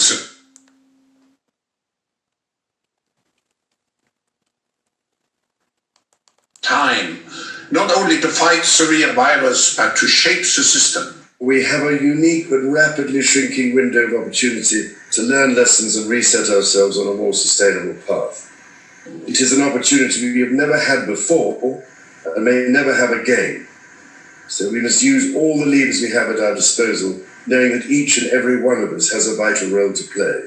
Now is the time to think what history would say about this crisis. And now is the time for all of us to define our own role. What is it that would make it so that history would look at this crisis as the great opportunity for reset? The Great Reset is a welcome recognition that this human tragedy must be a wake-up call. It is imperative that we reimagine, rebuild, redesign, reinvigorate and rebalance our world. Rebalancing investment, harnessing science and technology, and advancing the transition to net zero emissions, all elements of the Great Reset, are fundamental to building the future we need. The world's problems fit on three sides of a triangle. It's one versus many, man versus nature, and the unfortunate foundation is long-term versus short-term. We had already income inequality that was fueling income, race, gender inequality. We have a climate emergency, which we can't walk away from. There's no doubt that the very survival of the human race requires us to act. Any recovery stimulus should have green conditions attached to it. Energy prices should reflect real costs. You need private sector capital, private sector ingenuity, private sector technology, and private sector capabilities to come to the party. You need enormous trust between the private sector and the public sector for this to actually work. We have to change our economy dramatically in the next 20 or 30 years, and the next 10 years is absolutely decisive. The recovery has to be greener than any of the previous recoveries. And in order to do that, we need to ensure that the stimulus package, including fiscal and monetary, are much greener than they were before. So we cannot waste this opportunity to ensure that the very precious money that's raised from the next generation is spent on green and low carbon.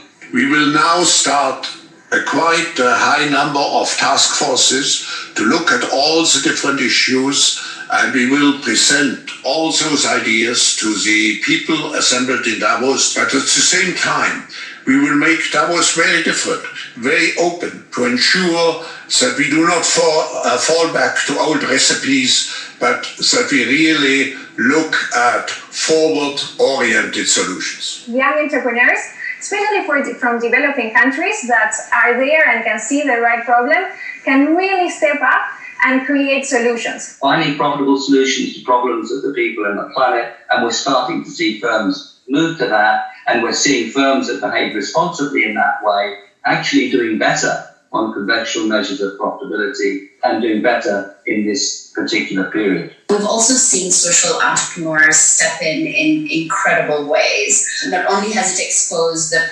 precarious reality, but then it has also exposed the opportunity to recenter the reset around the most vulnerable and those on the edge, where it only takes something like a pandemic or difficult circumstances to slide into poverty. And then we need to couple that with new initiatives to equip more people with the digital skills they'll need not just to have a tech job, but a job that is increasingly tech-enabled in almost every part of the economy. If we can empower consumers with all of this, I think we unleash this next generation to have a much broader impact more quickly. We can never again allow our health, education, care systems to be underfunded. We need our imagination here. Possible is being redefined each and every day right now. So the next time someone tells us that tackling climate change is either too costly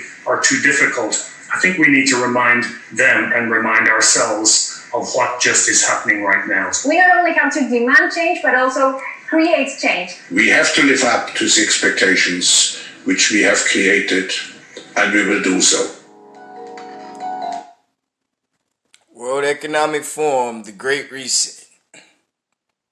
We want to create with the Great Reset with an extraordinary COVID-19 epidemic is the ultimate test of democracy and citizenship. Can we say that we have failed here, the test here in Israel? In Israel, it seems that we won't be getting a very high mark on this test. This is a test, I think, for all of humanity. The COVID-19 pandemic is a test to us all and to our societies and systems. This is a test of our humanity. World pandemic is an opportunity.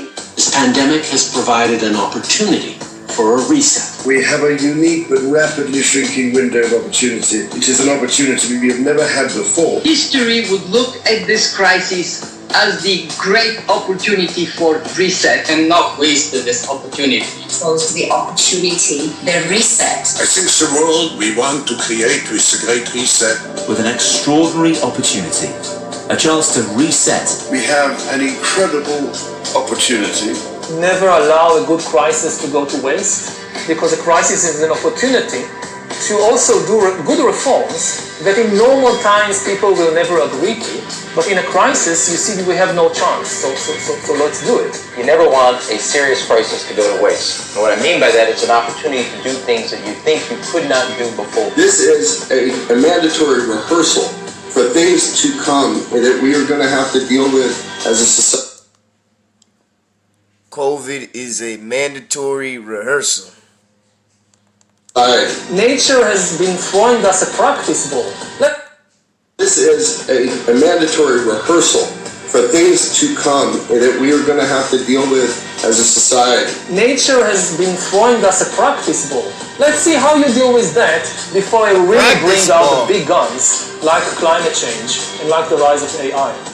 If we can't unite as a species against this virus, with the exception of the virus that we're all fighting as one species against. We are all in this together. We're all in this together. We know that people start to cooperate when they face a common enemy. Never waste a good crisis. And when it comes, don't waste it when it can have a very positive impact on climate change and energy security, and that's what we're trying to do. When we can, crises are very good. Periods of crisis are good because they sometimes lead to the opening up of possibilities for alternative discourses. Together we can turn a crisis into an opportunity. But also there will be a surprise outbreak. We've got to accept that this is the new world order.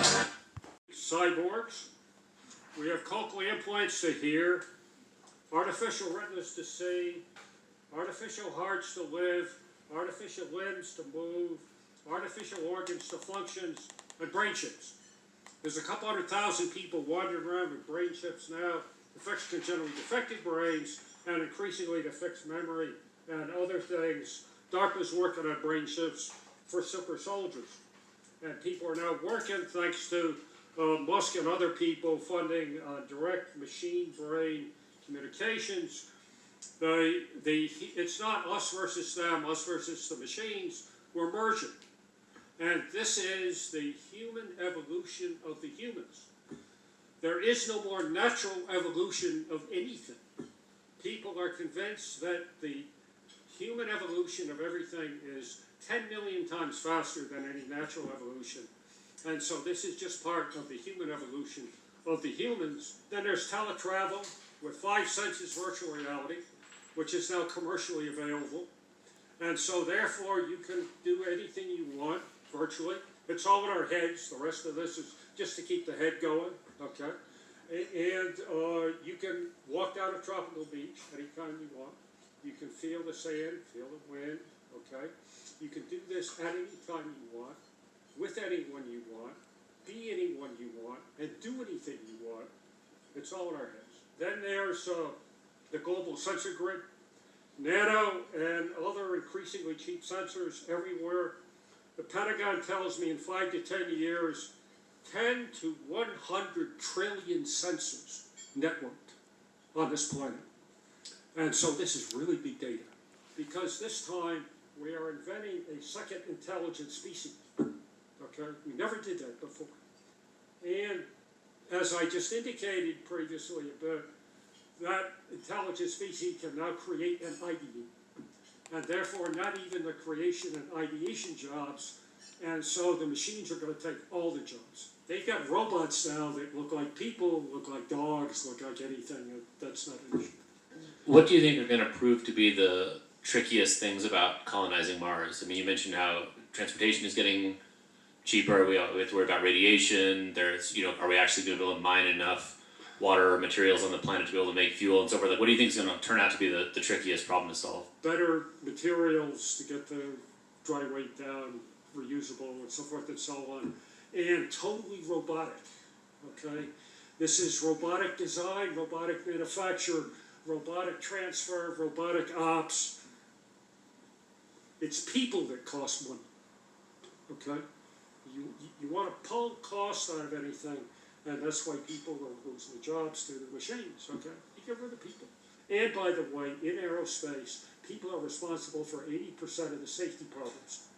Okay, if you want a safe system, no people. Everything's shrinking except the humans. We got to figure out a way to shrink the humans, okay, to get the cost really down, but that's more difficult. We do not, and it's not just nanoparticles, which, by the way, 98% of all of the studies I've seen say that the nanoparticles are bad for human physiology. Okay, very few, they're good for some medical processes, but overall, in terms of their overall physiology, no.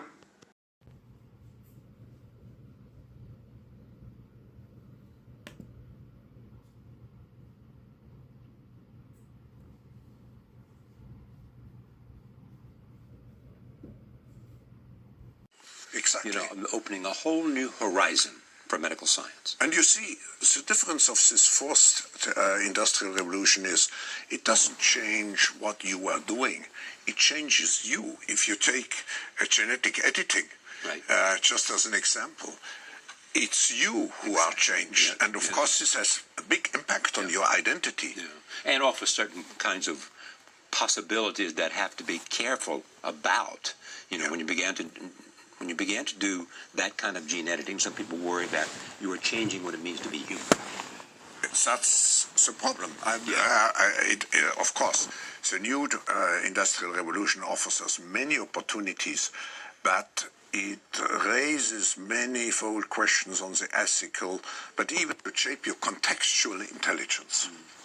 When you talk about technology and how the ways it can be deployed, that contribute to growth rather than exacerbate unemployment, how will that implement itself? It's a big question mark, because there is a fear that technology, robots, just to take one you get element, productivity from machines. Exactly, and it replaces maybe the workforce or jobs faster than we can replace them with the new jobs.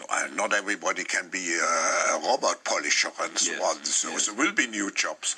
But I think the question for governments and business alike, and society of all, will be how do we reskill and upskill people to keep pace. Aujourd'hui, au bout de ça, on parle de puces qu'on pourra s'implanter. Ce sera quand ça? Certainement dans les 10 années à venir. Et d'abord, on va les implanter dans nos vêtements, c'est-à-dire wearables, comme on le dit. Et après, on pourrait s'imaginer qu'on les implante dans nos cerveaux ou dans notre peau. Et à la fin, peut-être il y a une communication directe entre notre cerveau et le monde digital.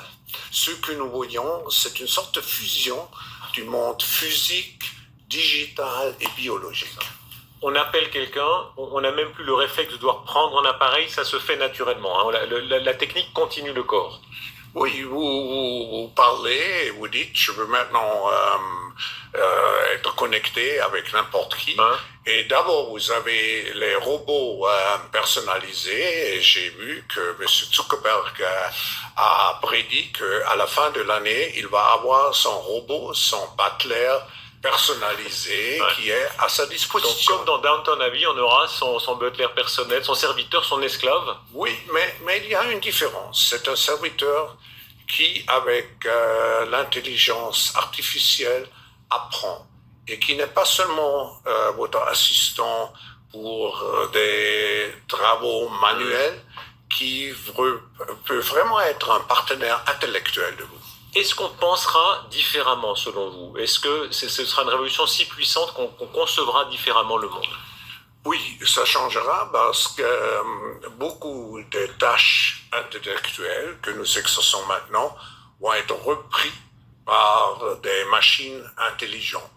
Alors, ça va nous focaliser sur ce qui est vraiment humain, c'est-à-dire l'interaction, la passion, l'empathie, la passion, l'amour, etc.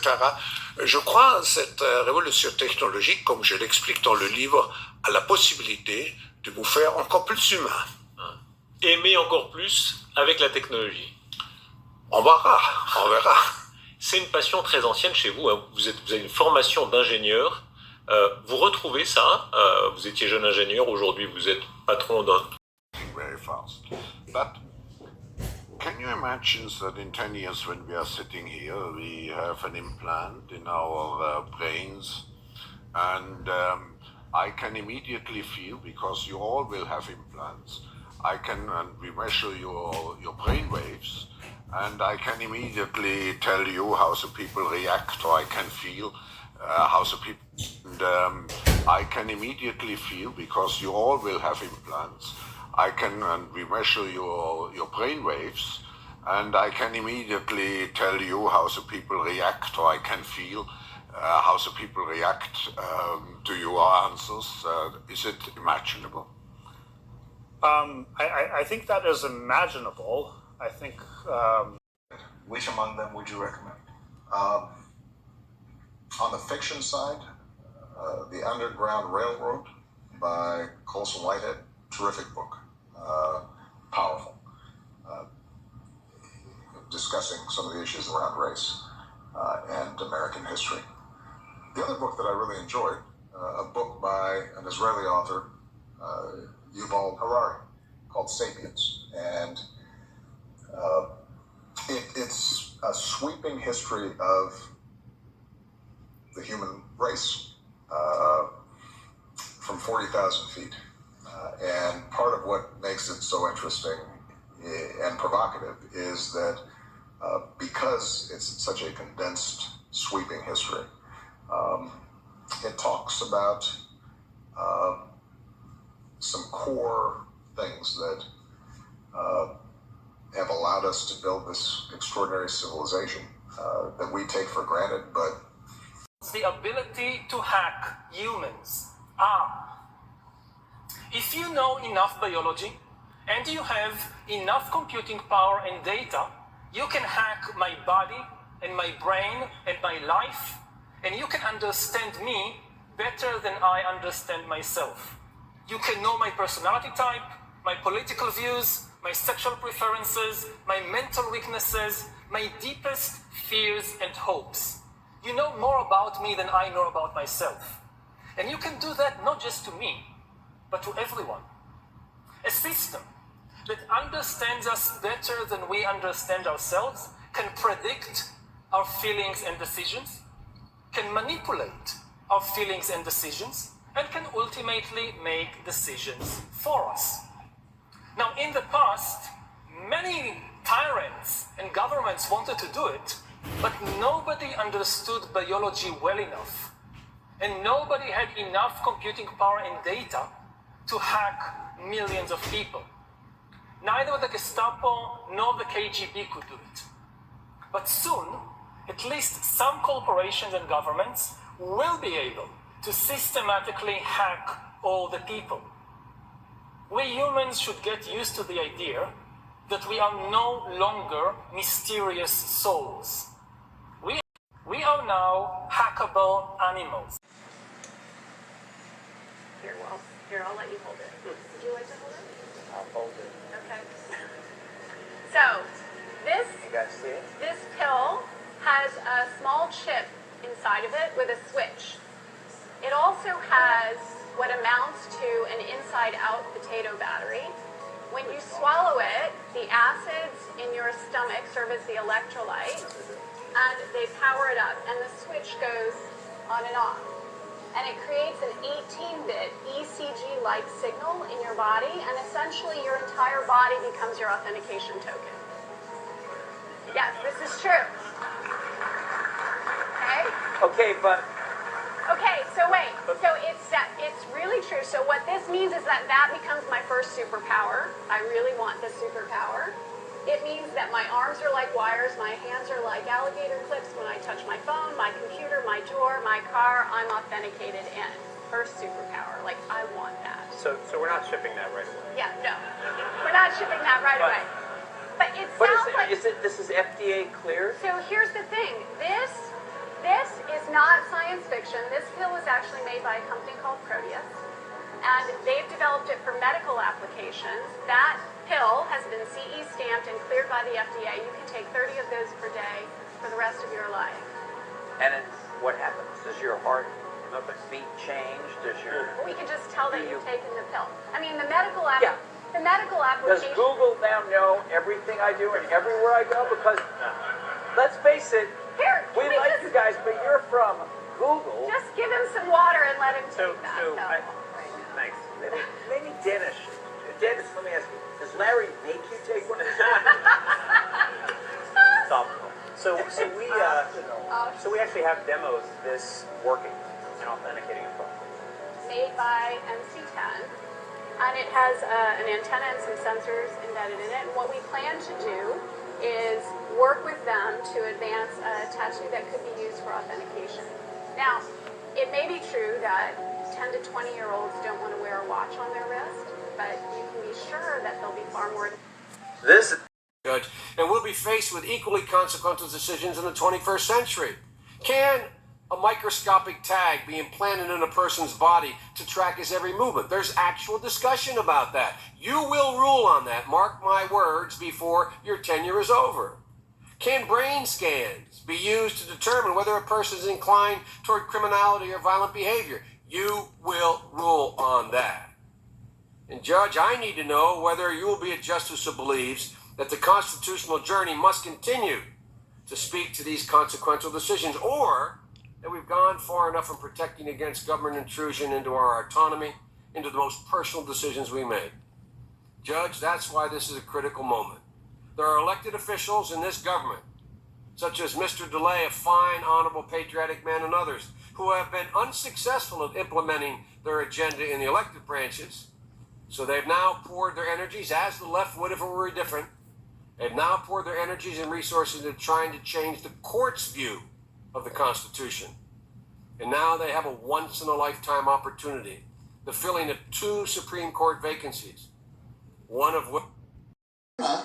who was the scientist who was the originator of time wave theory and novelty theory, and who experimented with DMT and other psychoactive mind-expanding drugs and made contact with the Greys and the ETs and all the rest of them, but then would have to come down off his high and come back to this reality, speculated that in the very near future, via human enhancement, we will no longer need these psychoactive drugs because we'll alter our brains to put ourselves in contact. It is very important because now we're facing the time where unconscious evolution period has almost finished, and we come to the new era when new period of controlled human evolution can happen. I think that main efforts of their scientists and main technological progress will be concentrated on their making new body for the human being.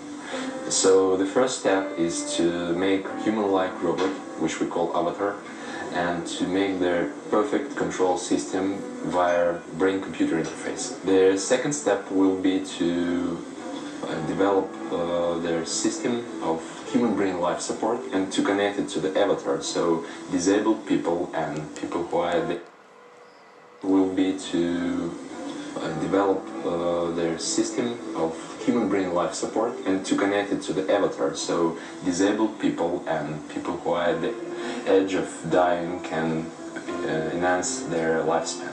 And the third one, finally making the artificial brain to which we can transfer the individual consciousness. And we have one more project which is actually our dream. It is producing hologram-like avatar body.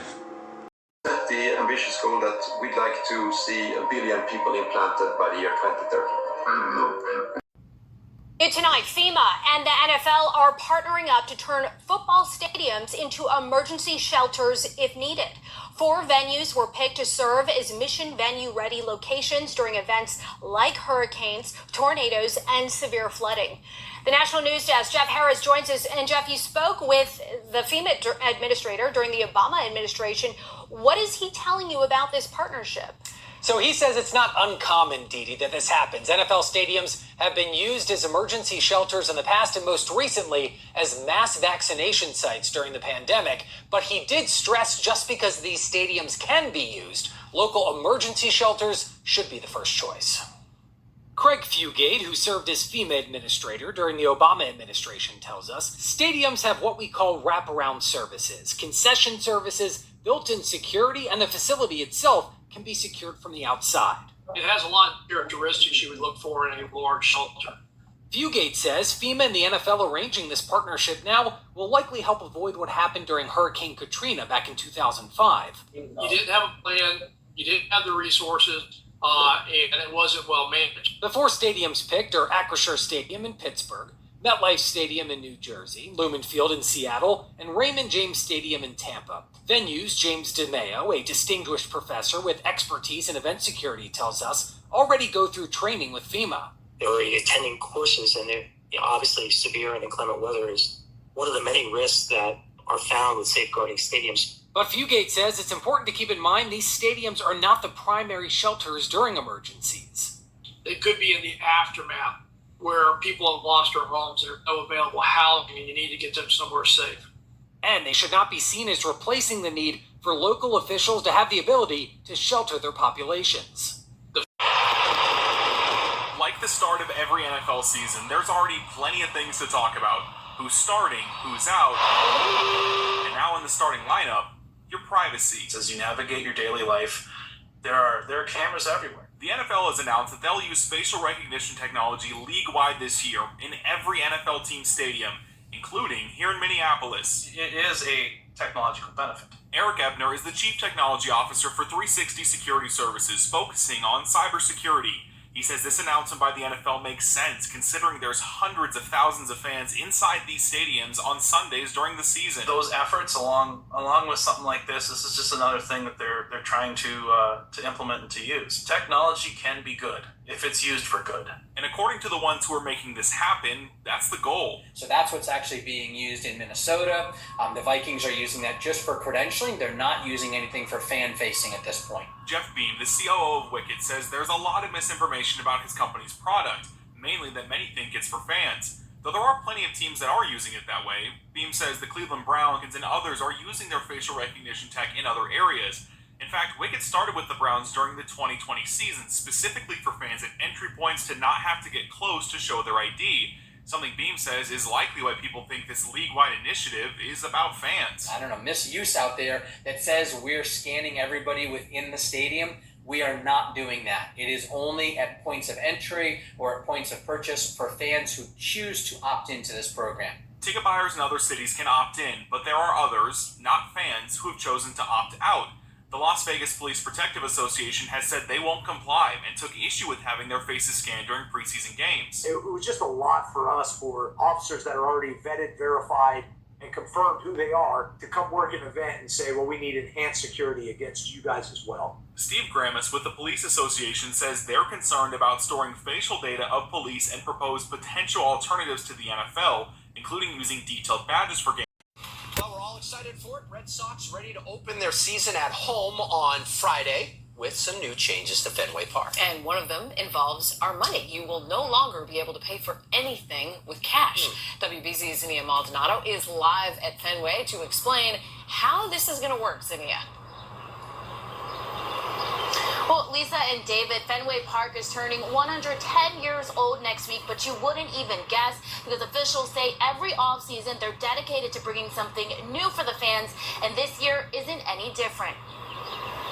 This is one of our most aggressive off-season improvements. America's most beloved ballpark, boasting a brand new 8,000 square foot concourse area. So section 39, 41, 42, 43. With a bar, additional seating, and updated food options. I mean, anytime there's investment into especially such a historic park like Fenway, I think that's great. Anything to drive more traffic. Mayor Wu taking a tour of the new additions Wednesday. So to be here with this incredible organization and in this space is so meaningful. Which also includes self-checkout kiosk and an event space. But one of the biggest changes to affect fans this season, the park now going cashless. We'll remove our card. Accepting only credit cards or touchless payments. And then we're ready to go right back to our seats. I think going cashless is an amenity to our fans because it'll mean better speed of service, more accuracy. I think it's okay because I typically don't have cash. You know, I don't mind. I guess I'll bring my credit card and not worry about cash anymore. It's fine with me.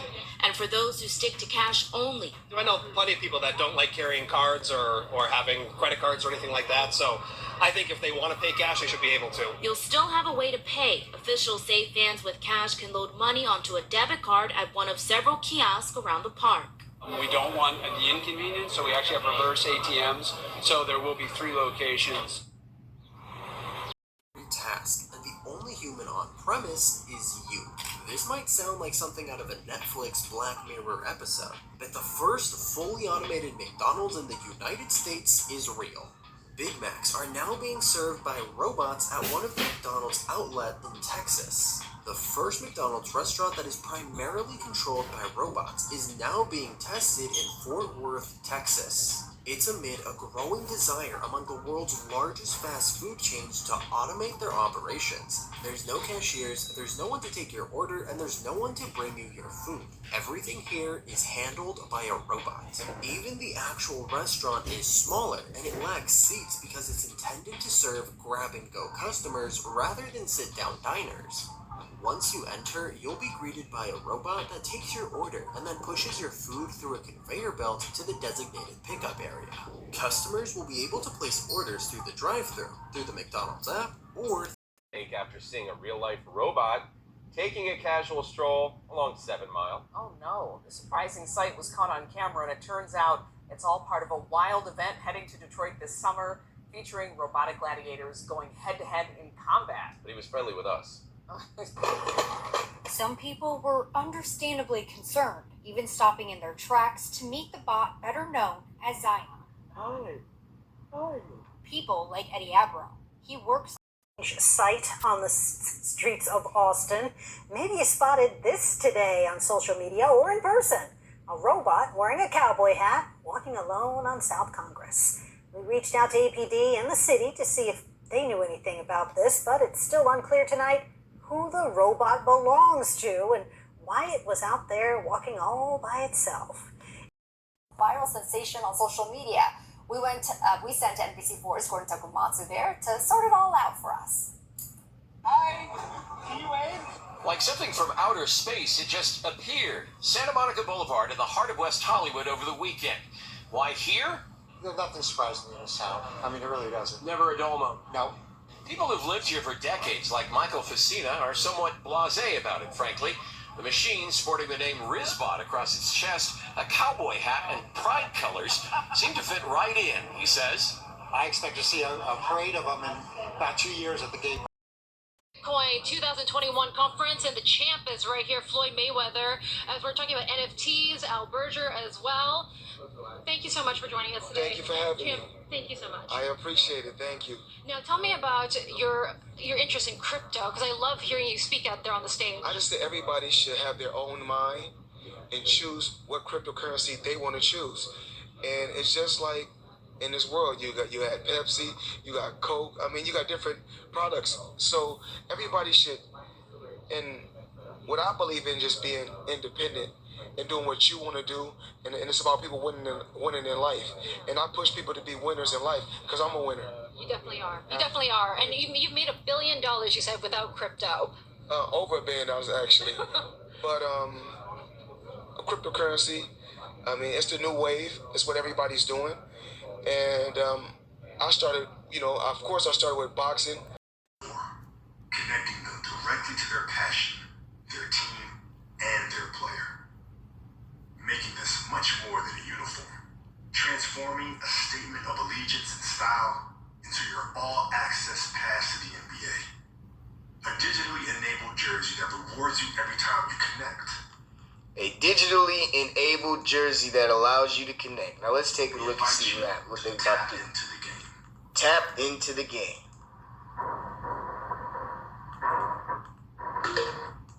See that? Let's take a look at that. Jersey that rewards you every time you connect. We invite you to tap into the game. See, folks, this is how they're going to indoctrinate you, folks, to take the chip. And you're unknowingly taking the RFID chip, man. Now, Nike, they can track you 24/7, man. They can see what you're doing. They can see you using the bathroom. They can see you going outside, being with your family, whoever, man. Because that's what these devils want to do. And that... all of them, man. Now let's take a look and see what they got to do about with your favorite athletes, man. All your favorite players, man. All of them, man. Now let's take a look and see what they got to what they're doing, man. All your favorite players, man. Your favorite puppets, man.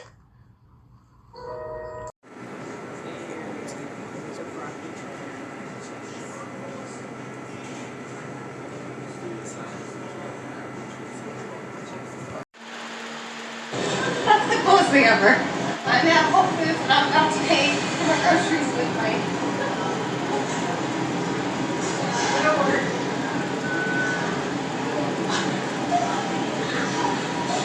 That's the coolest thing ever. I'm at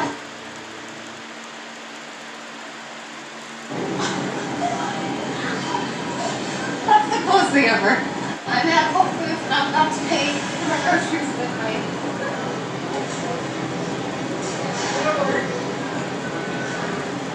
And see, folks, people like her don't have a clue with what's going on, folks. And this is going to be a reality very soon, man. Okay? So, hey, either you wake up, you get it, or you don't, man. Revelation 13, verse 16, man. That's all I got to say, man. I'm out. Like this. But I'm not going to show it on my hand because I don't know if you guys can take the video, screenshot it, and wave the picture of the palm of my hand over the thing and pay for you guys stuff.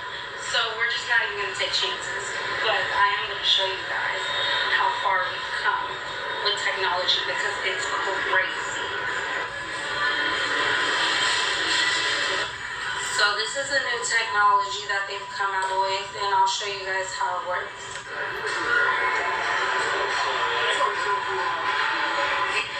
Your total will pop up, and then you'll wave your hand over this, and it'll process your payment, and that's it. And off I go with my lunch and things. Do y'all see how crazy technology is getting? I have to pull nothing out of my bag. My purse stayed on my arm the whole time. So the military made us get the chip on our wrist. This far. So we'll start right there. My husband doesn't believe me, so I'm going to play with paper. No, you don't. Yes, I am. You have to have it in the wrist.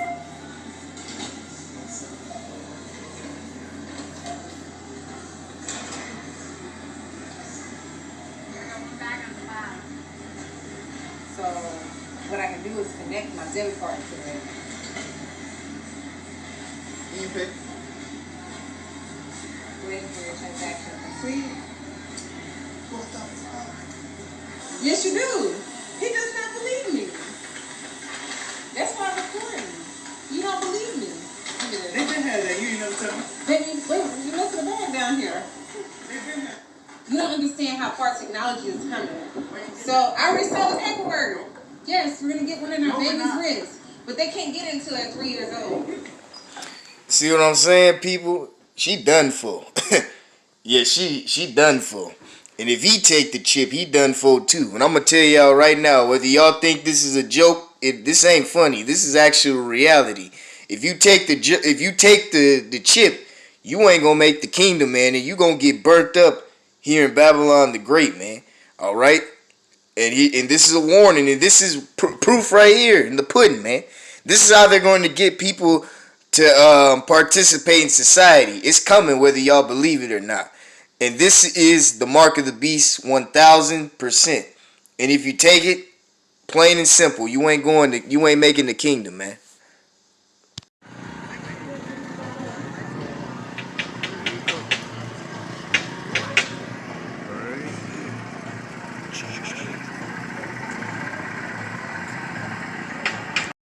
With the child ID program about 5 years ago. Before that, my particular lodge got involved with the child ID program about 5 years ago. Before that, we were just a lodge that did ritual, and we wanted to get out into the community. And so a number of us contacted Grand Lodge, Chris Siebenmark, and we started out with a elementary school in the area. And it was sort of successful, but then after that, we started, brainstorming, and we got into, like today, we're doing an air show here. And at this particular air show, we've done up to 300 children in 2 days. We all wanted to be Masons, but we also wanted something more than just the Masonry. So we wanted to, again, get out into the community and try and help people out. And we partnered with the Phoenix Lodge to get members from their lodge and our lodge together to help staff an event like so we've done up to 300 children in 2 days. We all wanted to be Masons, but we also wanted something. And at this particular air show, we've done up to 300 children in 2 days. We all wanted to be Masons, but we also wanted something more than just the Masonry. So we wanted the Phoenix Lodge. As being a Mason, I just came in and decided that I wanted to help do something. So we promoted the Child ID. It's a free program for children. We really enjoy our children and want to keep them safe. I've been a Mason for 15 years, and I'm trying to give back to the community. We're just trying to do a good job and help save a child. Now, on other occasions, we've needed additional help. Our members were not available, so we brought in the DMLA and the Rainbow Girls as well to help us do these events. And it's a great partnership because for us, we can staff the event, and for the DMLA and for the Rainbow Girls, it gives them some community service. So it's just been really, really awesome. I'm a pediatric nurse, and to me it's very valuable to see that our children are protected. Tomorrow we'll have a whole group of the youth that will be here. Even though we're not from the Plymouth Rock Lodge, we're supporting them because they don't have a youth group of their own. So it's some role modeling of what the Masons do and role models for the kids about what they can do and how they can be involved in the community. I didn't know this existed before coming to the program tonight. It just seemed like a good idea to have record of my kid and information on file somewhere, so that way if anything ever happened to him or if anybody ever took him, then there'd be a better way of finding him. The reason I'm interested in the Child ID program is because it just makes it easier, just in case, say, you do turn around and all of a sudden your child runs off. We've all had it happen. And it just makes it easier for you to find them without having so much stress and worry. The information that the Masons get, I mean, it's just vital. It's great information. It's a lot of information. I mean, if you go on vacation and your child gets lost, you have that information with you. That's something you can give to the police. Somebody can be getting that information off of that CD about your child. You're looking for your child. Other police officers are looking for your child. More people who are out looking, the greater chance you have of finding, or a quicker chance of finding your child. In doing these child ID programs for our particular lodge, It's a way to basically be out of the lodge setting. For the new guys coming into the lodge, they want more than just the ritual and things like that. They want to be in the community. And when the newer members of our lodge come out and help us, they get to know us, we get to know them. And for some of the elder members of the lodge that haven't been around in a while, and the communities that they live in.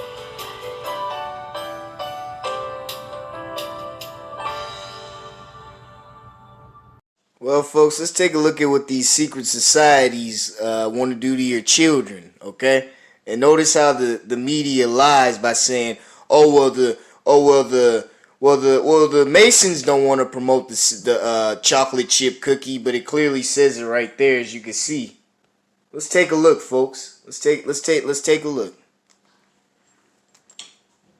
Bring your kids in, and they're going to take pictures, get fingerprints, dental impressions, emergency. Children to OTC today and participate in the Missouri Child Identification Program. Caitlin Schumacher is live on campus with a look at how this program helps return missing or abducted children home. Good morning, Caitlin.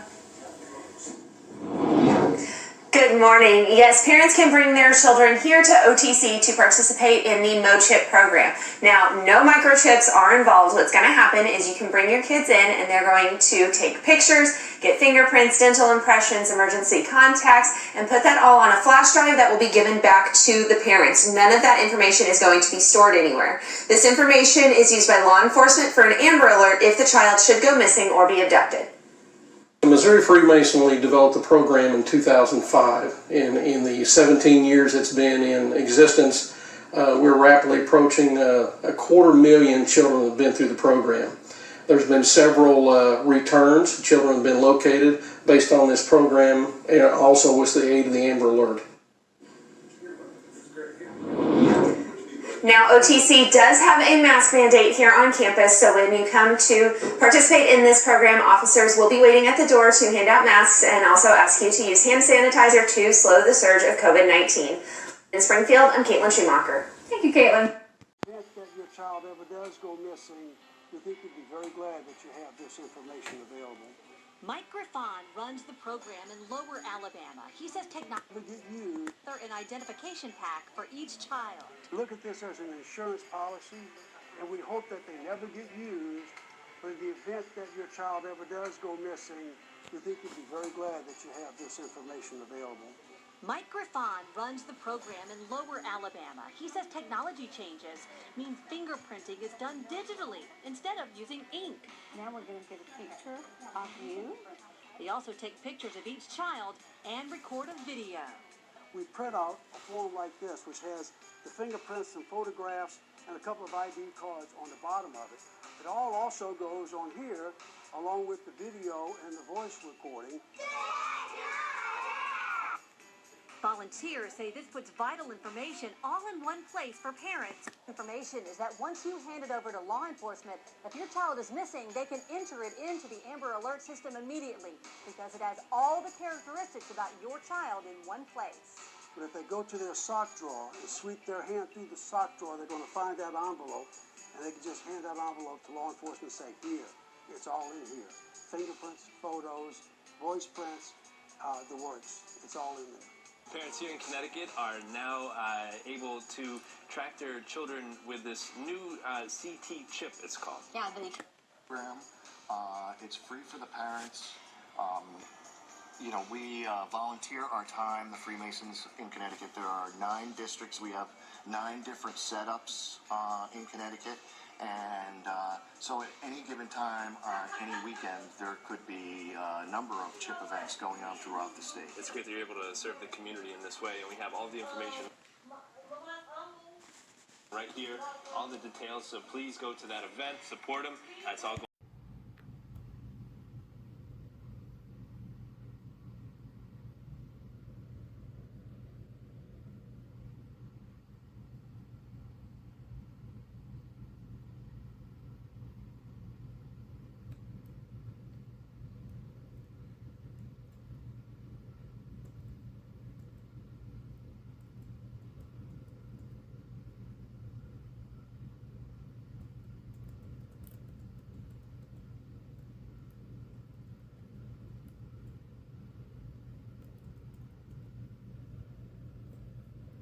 Kids are reported missing every single year in the United States. I want to be sure that every kid out there has a great life.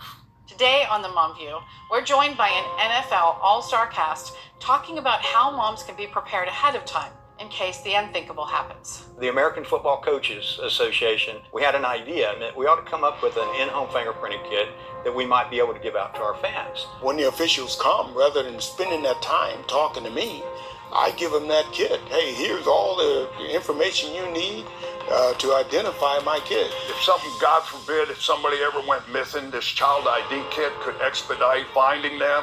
But it's very simple. It's not time consuming. Inside the kit is a place for fingerprints, DNA information. 80% of the information that's on this is what law enforcement needs to report your child missing. Just something that's smart to do. Our goal to work together is to basically provide 5 million ID kits through Moms for America. And the more knowledge you have as a parent, the more confidence you're going to have in what you're doing and raising your kids and doing things right. Now, Mom will do anything to protect her kids.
The most cutting-edge thing about Hannes Højblad isn't the phone in his hand, it's the microchip actually in his hand. The tiny implant is the latest advance in a biohacking technology that is steadily becoming a part of normal life in Sweden.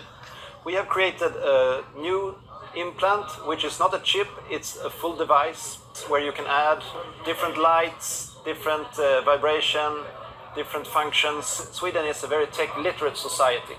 And I think this is the main explanation, really, why a lot of Swedes are adopting chip implants. Swedes haven't been shy about upgrading themselves with the new version. Thousands already have microchip implants that they use in their daily lives, waving their hand to gain entrance to the gym, confirm their ID or make payments.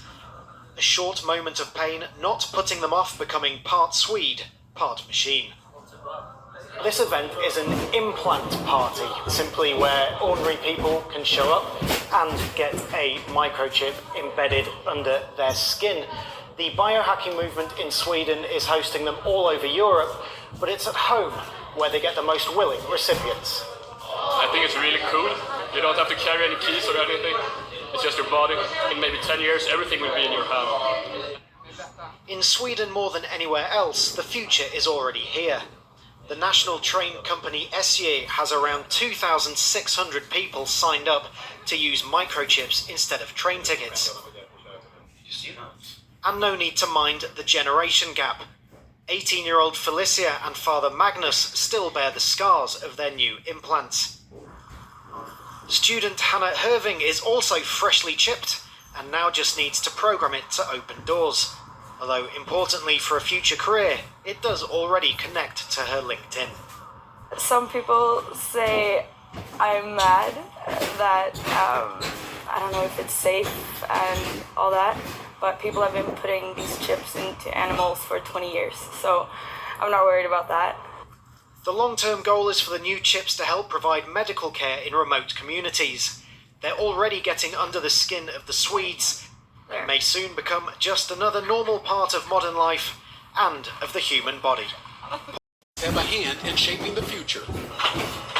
The CEO of vending machine maker 3 Square Market literally opening doors with automation that's turning some workers into high-tech machines of sorts. This is a lot more than just some sort of novelty to you. It is. It's reality. With all of the interest we've seen in it, I can tell this is definitely the future. By injecting a rice-sized microchip into a willing employee's hand, all kinds of data can be programmed into them, from driver's licenses and medical ID cards to logging onto computers. You have to hold it up to something such as this. Even purchasing snacks in the company break room. More than 50 employees have volunteered. How much did that hurt? Didn't really hurt a lot. A third holding off for now. It kind of freaks me out a little bit. Some experts suggest caution. Among the concerns, ID theft, health, and whether the chips can be tracked by GPS. Most people don't really understand how this technology works, what data is collected, how it's stored, or who might be able to get access to it legally or illegally. 3 Square says their employees cannot be tracked by satellite. Melissa Timmons was skeptical, but is now chipped. Yeah, right now it's only to buy a candy bar and get in our building, but there's a lot more that's going to be coming with it. Chips off the new block. I'll choose to pay with my hand here. Cool and technology, once again, hand in hand. Ron Mott, NBC News, River Falls, Wisconsin. Hey, NBC News. Bend over. You're gonna extract the chip. What are you talking about? The chip they put in you. We're taking it out. I volunteered. You volunteered? Yeah. What? Hey! Who else volunteered to get this chip? Even you, black dude? Come on, man. So I sat face to face with the man responsible for running a company of chipped employees. So where exactly is this chip implanted? Right there. That's not where I thought y'all put it. Where did you think I put it? That's not important. So to gain entry to the building, and people who work here can be chipped to gain entry to the building and various services. I've just been chipped myself. It's not a painless process, but it doesn't last too long, not too difficult. Minor surgical procedure, which basically involves a little chip the size of, I suppose, of a grain of rice being inserted under your skin. And you can then go off and have it programmed and then do various things inside the building. Let's go and have a look. And here's Hannah Shawblood, who is in charge of this whole chipping operation in this building. Now, you've been chipped yourself. Where's your chip? Yeah, I have a chip right here, which I use to access the entire office. So let's see if we can get into this particular This is door. how I do it. Okay. No need for passcodes. And we're in. So, what else can you use this for? Is it just for gaining entry to doors? Because that would seem a fairly simple thing. Absolutely not. I mean, with this technology, I interact with all kinds of devices all around us. It can be normally my smartphone. I unlock my smartphone, my computer, I unlock my bike, all kinds of things. At Mercedes-Benz Stadium in Atlanta, the Falcons have not only the hearts of these fans, but now the NFL has many of their faces too. New technology by Wicket, rolling out at NFL stadiums, has fans in some locations lining up and facing off with these cameras. The league is using facial authentication so fans can get into the stadium without showing a ticket, grab their food without cash, and buy their drinks without a credit card. That's it, friend. Got a drink. It's pretty fast. Carl Pierberg is the Chief Technology Officer for the Falcons. I remember clearly going to go grab a beer between downs and missing a whole quarter of football. I don't want that for our fans. He says this biometric technology speeds up every step of the customer experience. So I just downloaded the Atlanta Falcons app and we're going to test it out. Here's how it works. You upload a selfie, connect your online ticket and your credit card to the account, and you're ready for kickoff. And then I'm going to take the selfie. Can I do that? All right. And we're in. Beer and pretzels. And then I just walk out. So far, fans are mixed. You all like it. Love it. Wouldn't do it? Why not? I don't want that many people like scanning my face. I'm not comfortable yet with that. You're concerned about the security, the privacy? Yeah. So for now, things get hacked all the time. You only have one face, so if that face gets compromised, can you live with that? Privacy expert Matthew Guariglia warns there are few federal privacy protections.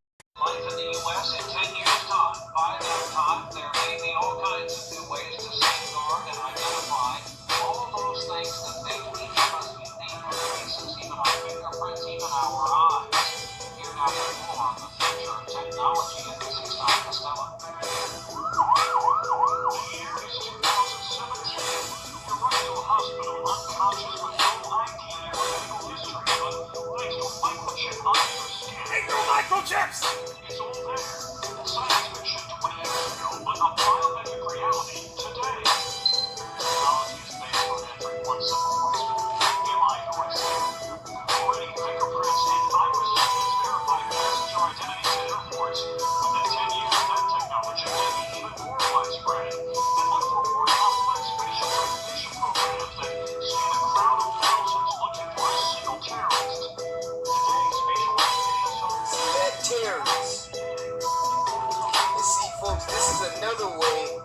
going to usher in the RFID chip. Ain't no microchips. It's June.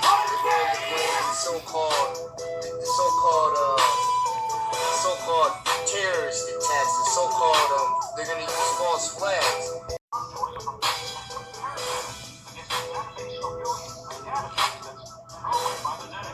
What's next? At the University of Bath in England, researchers predict big changes for consumers.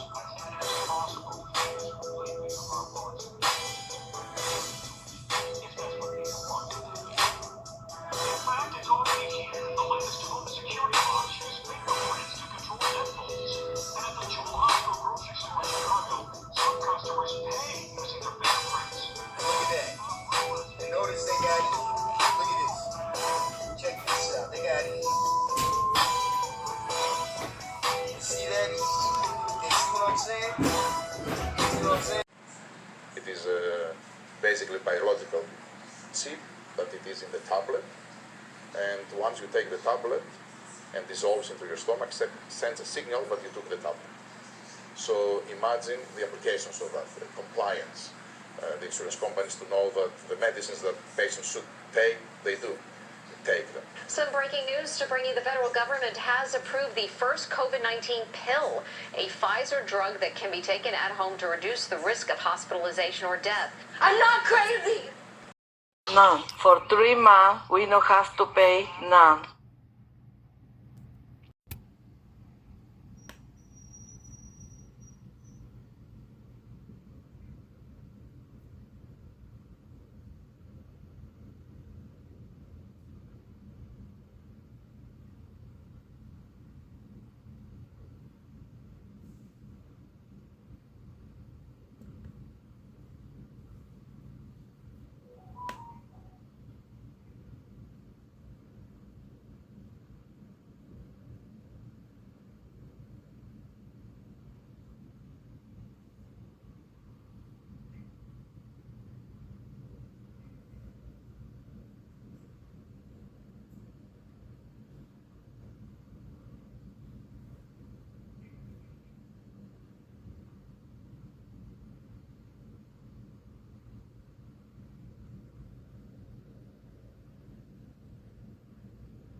should I wait for the package? Well, yeah.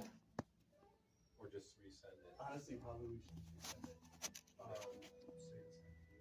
Unless I go back.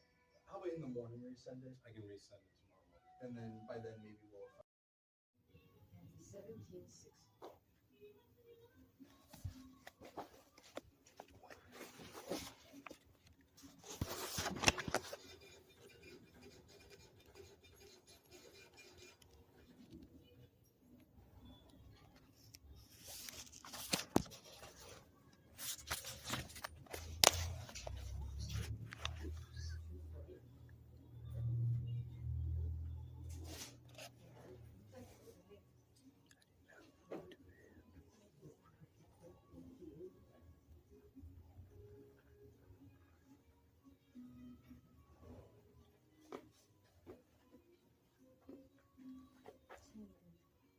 I'm gonna go up. I promise. I'm sorry. I'm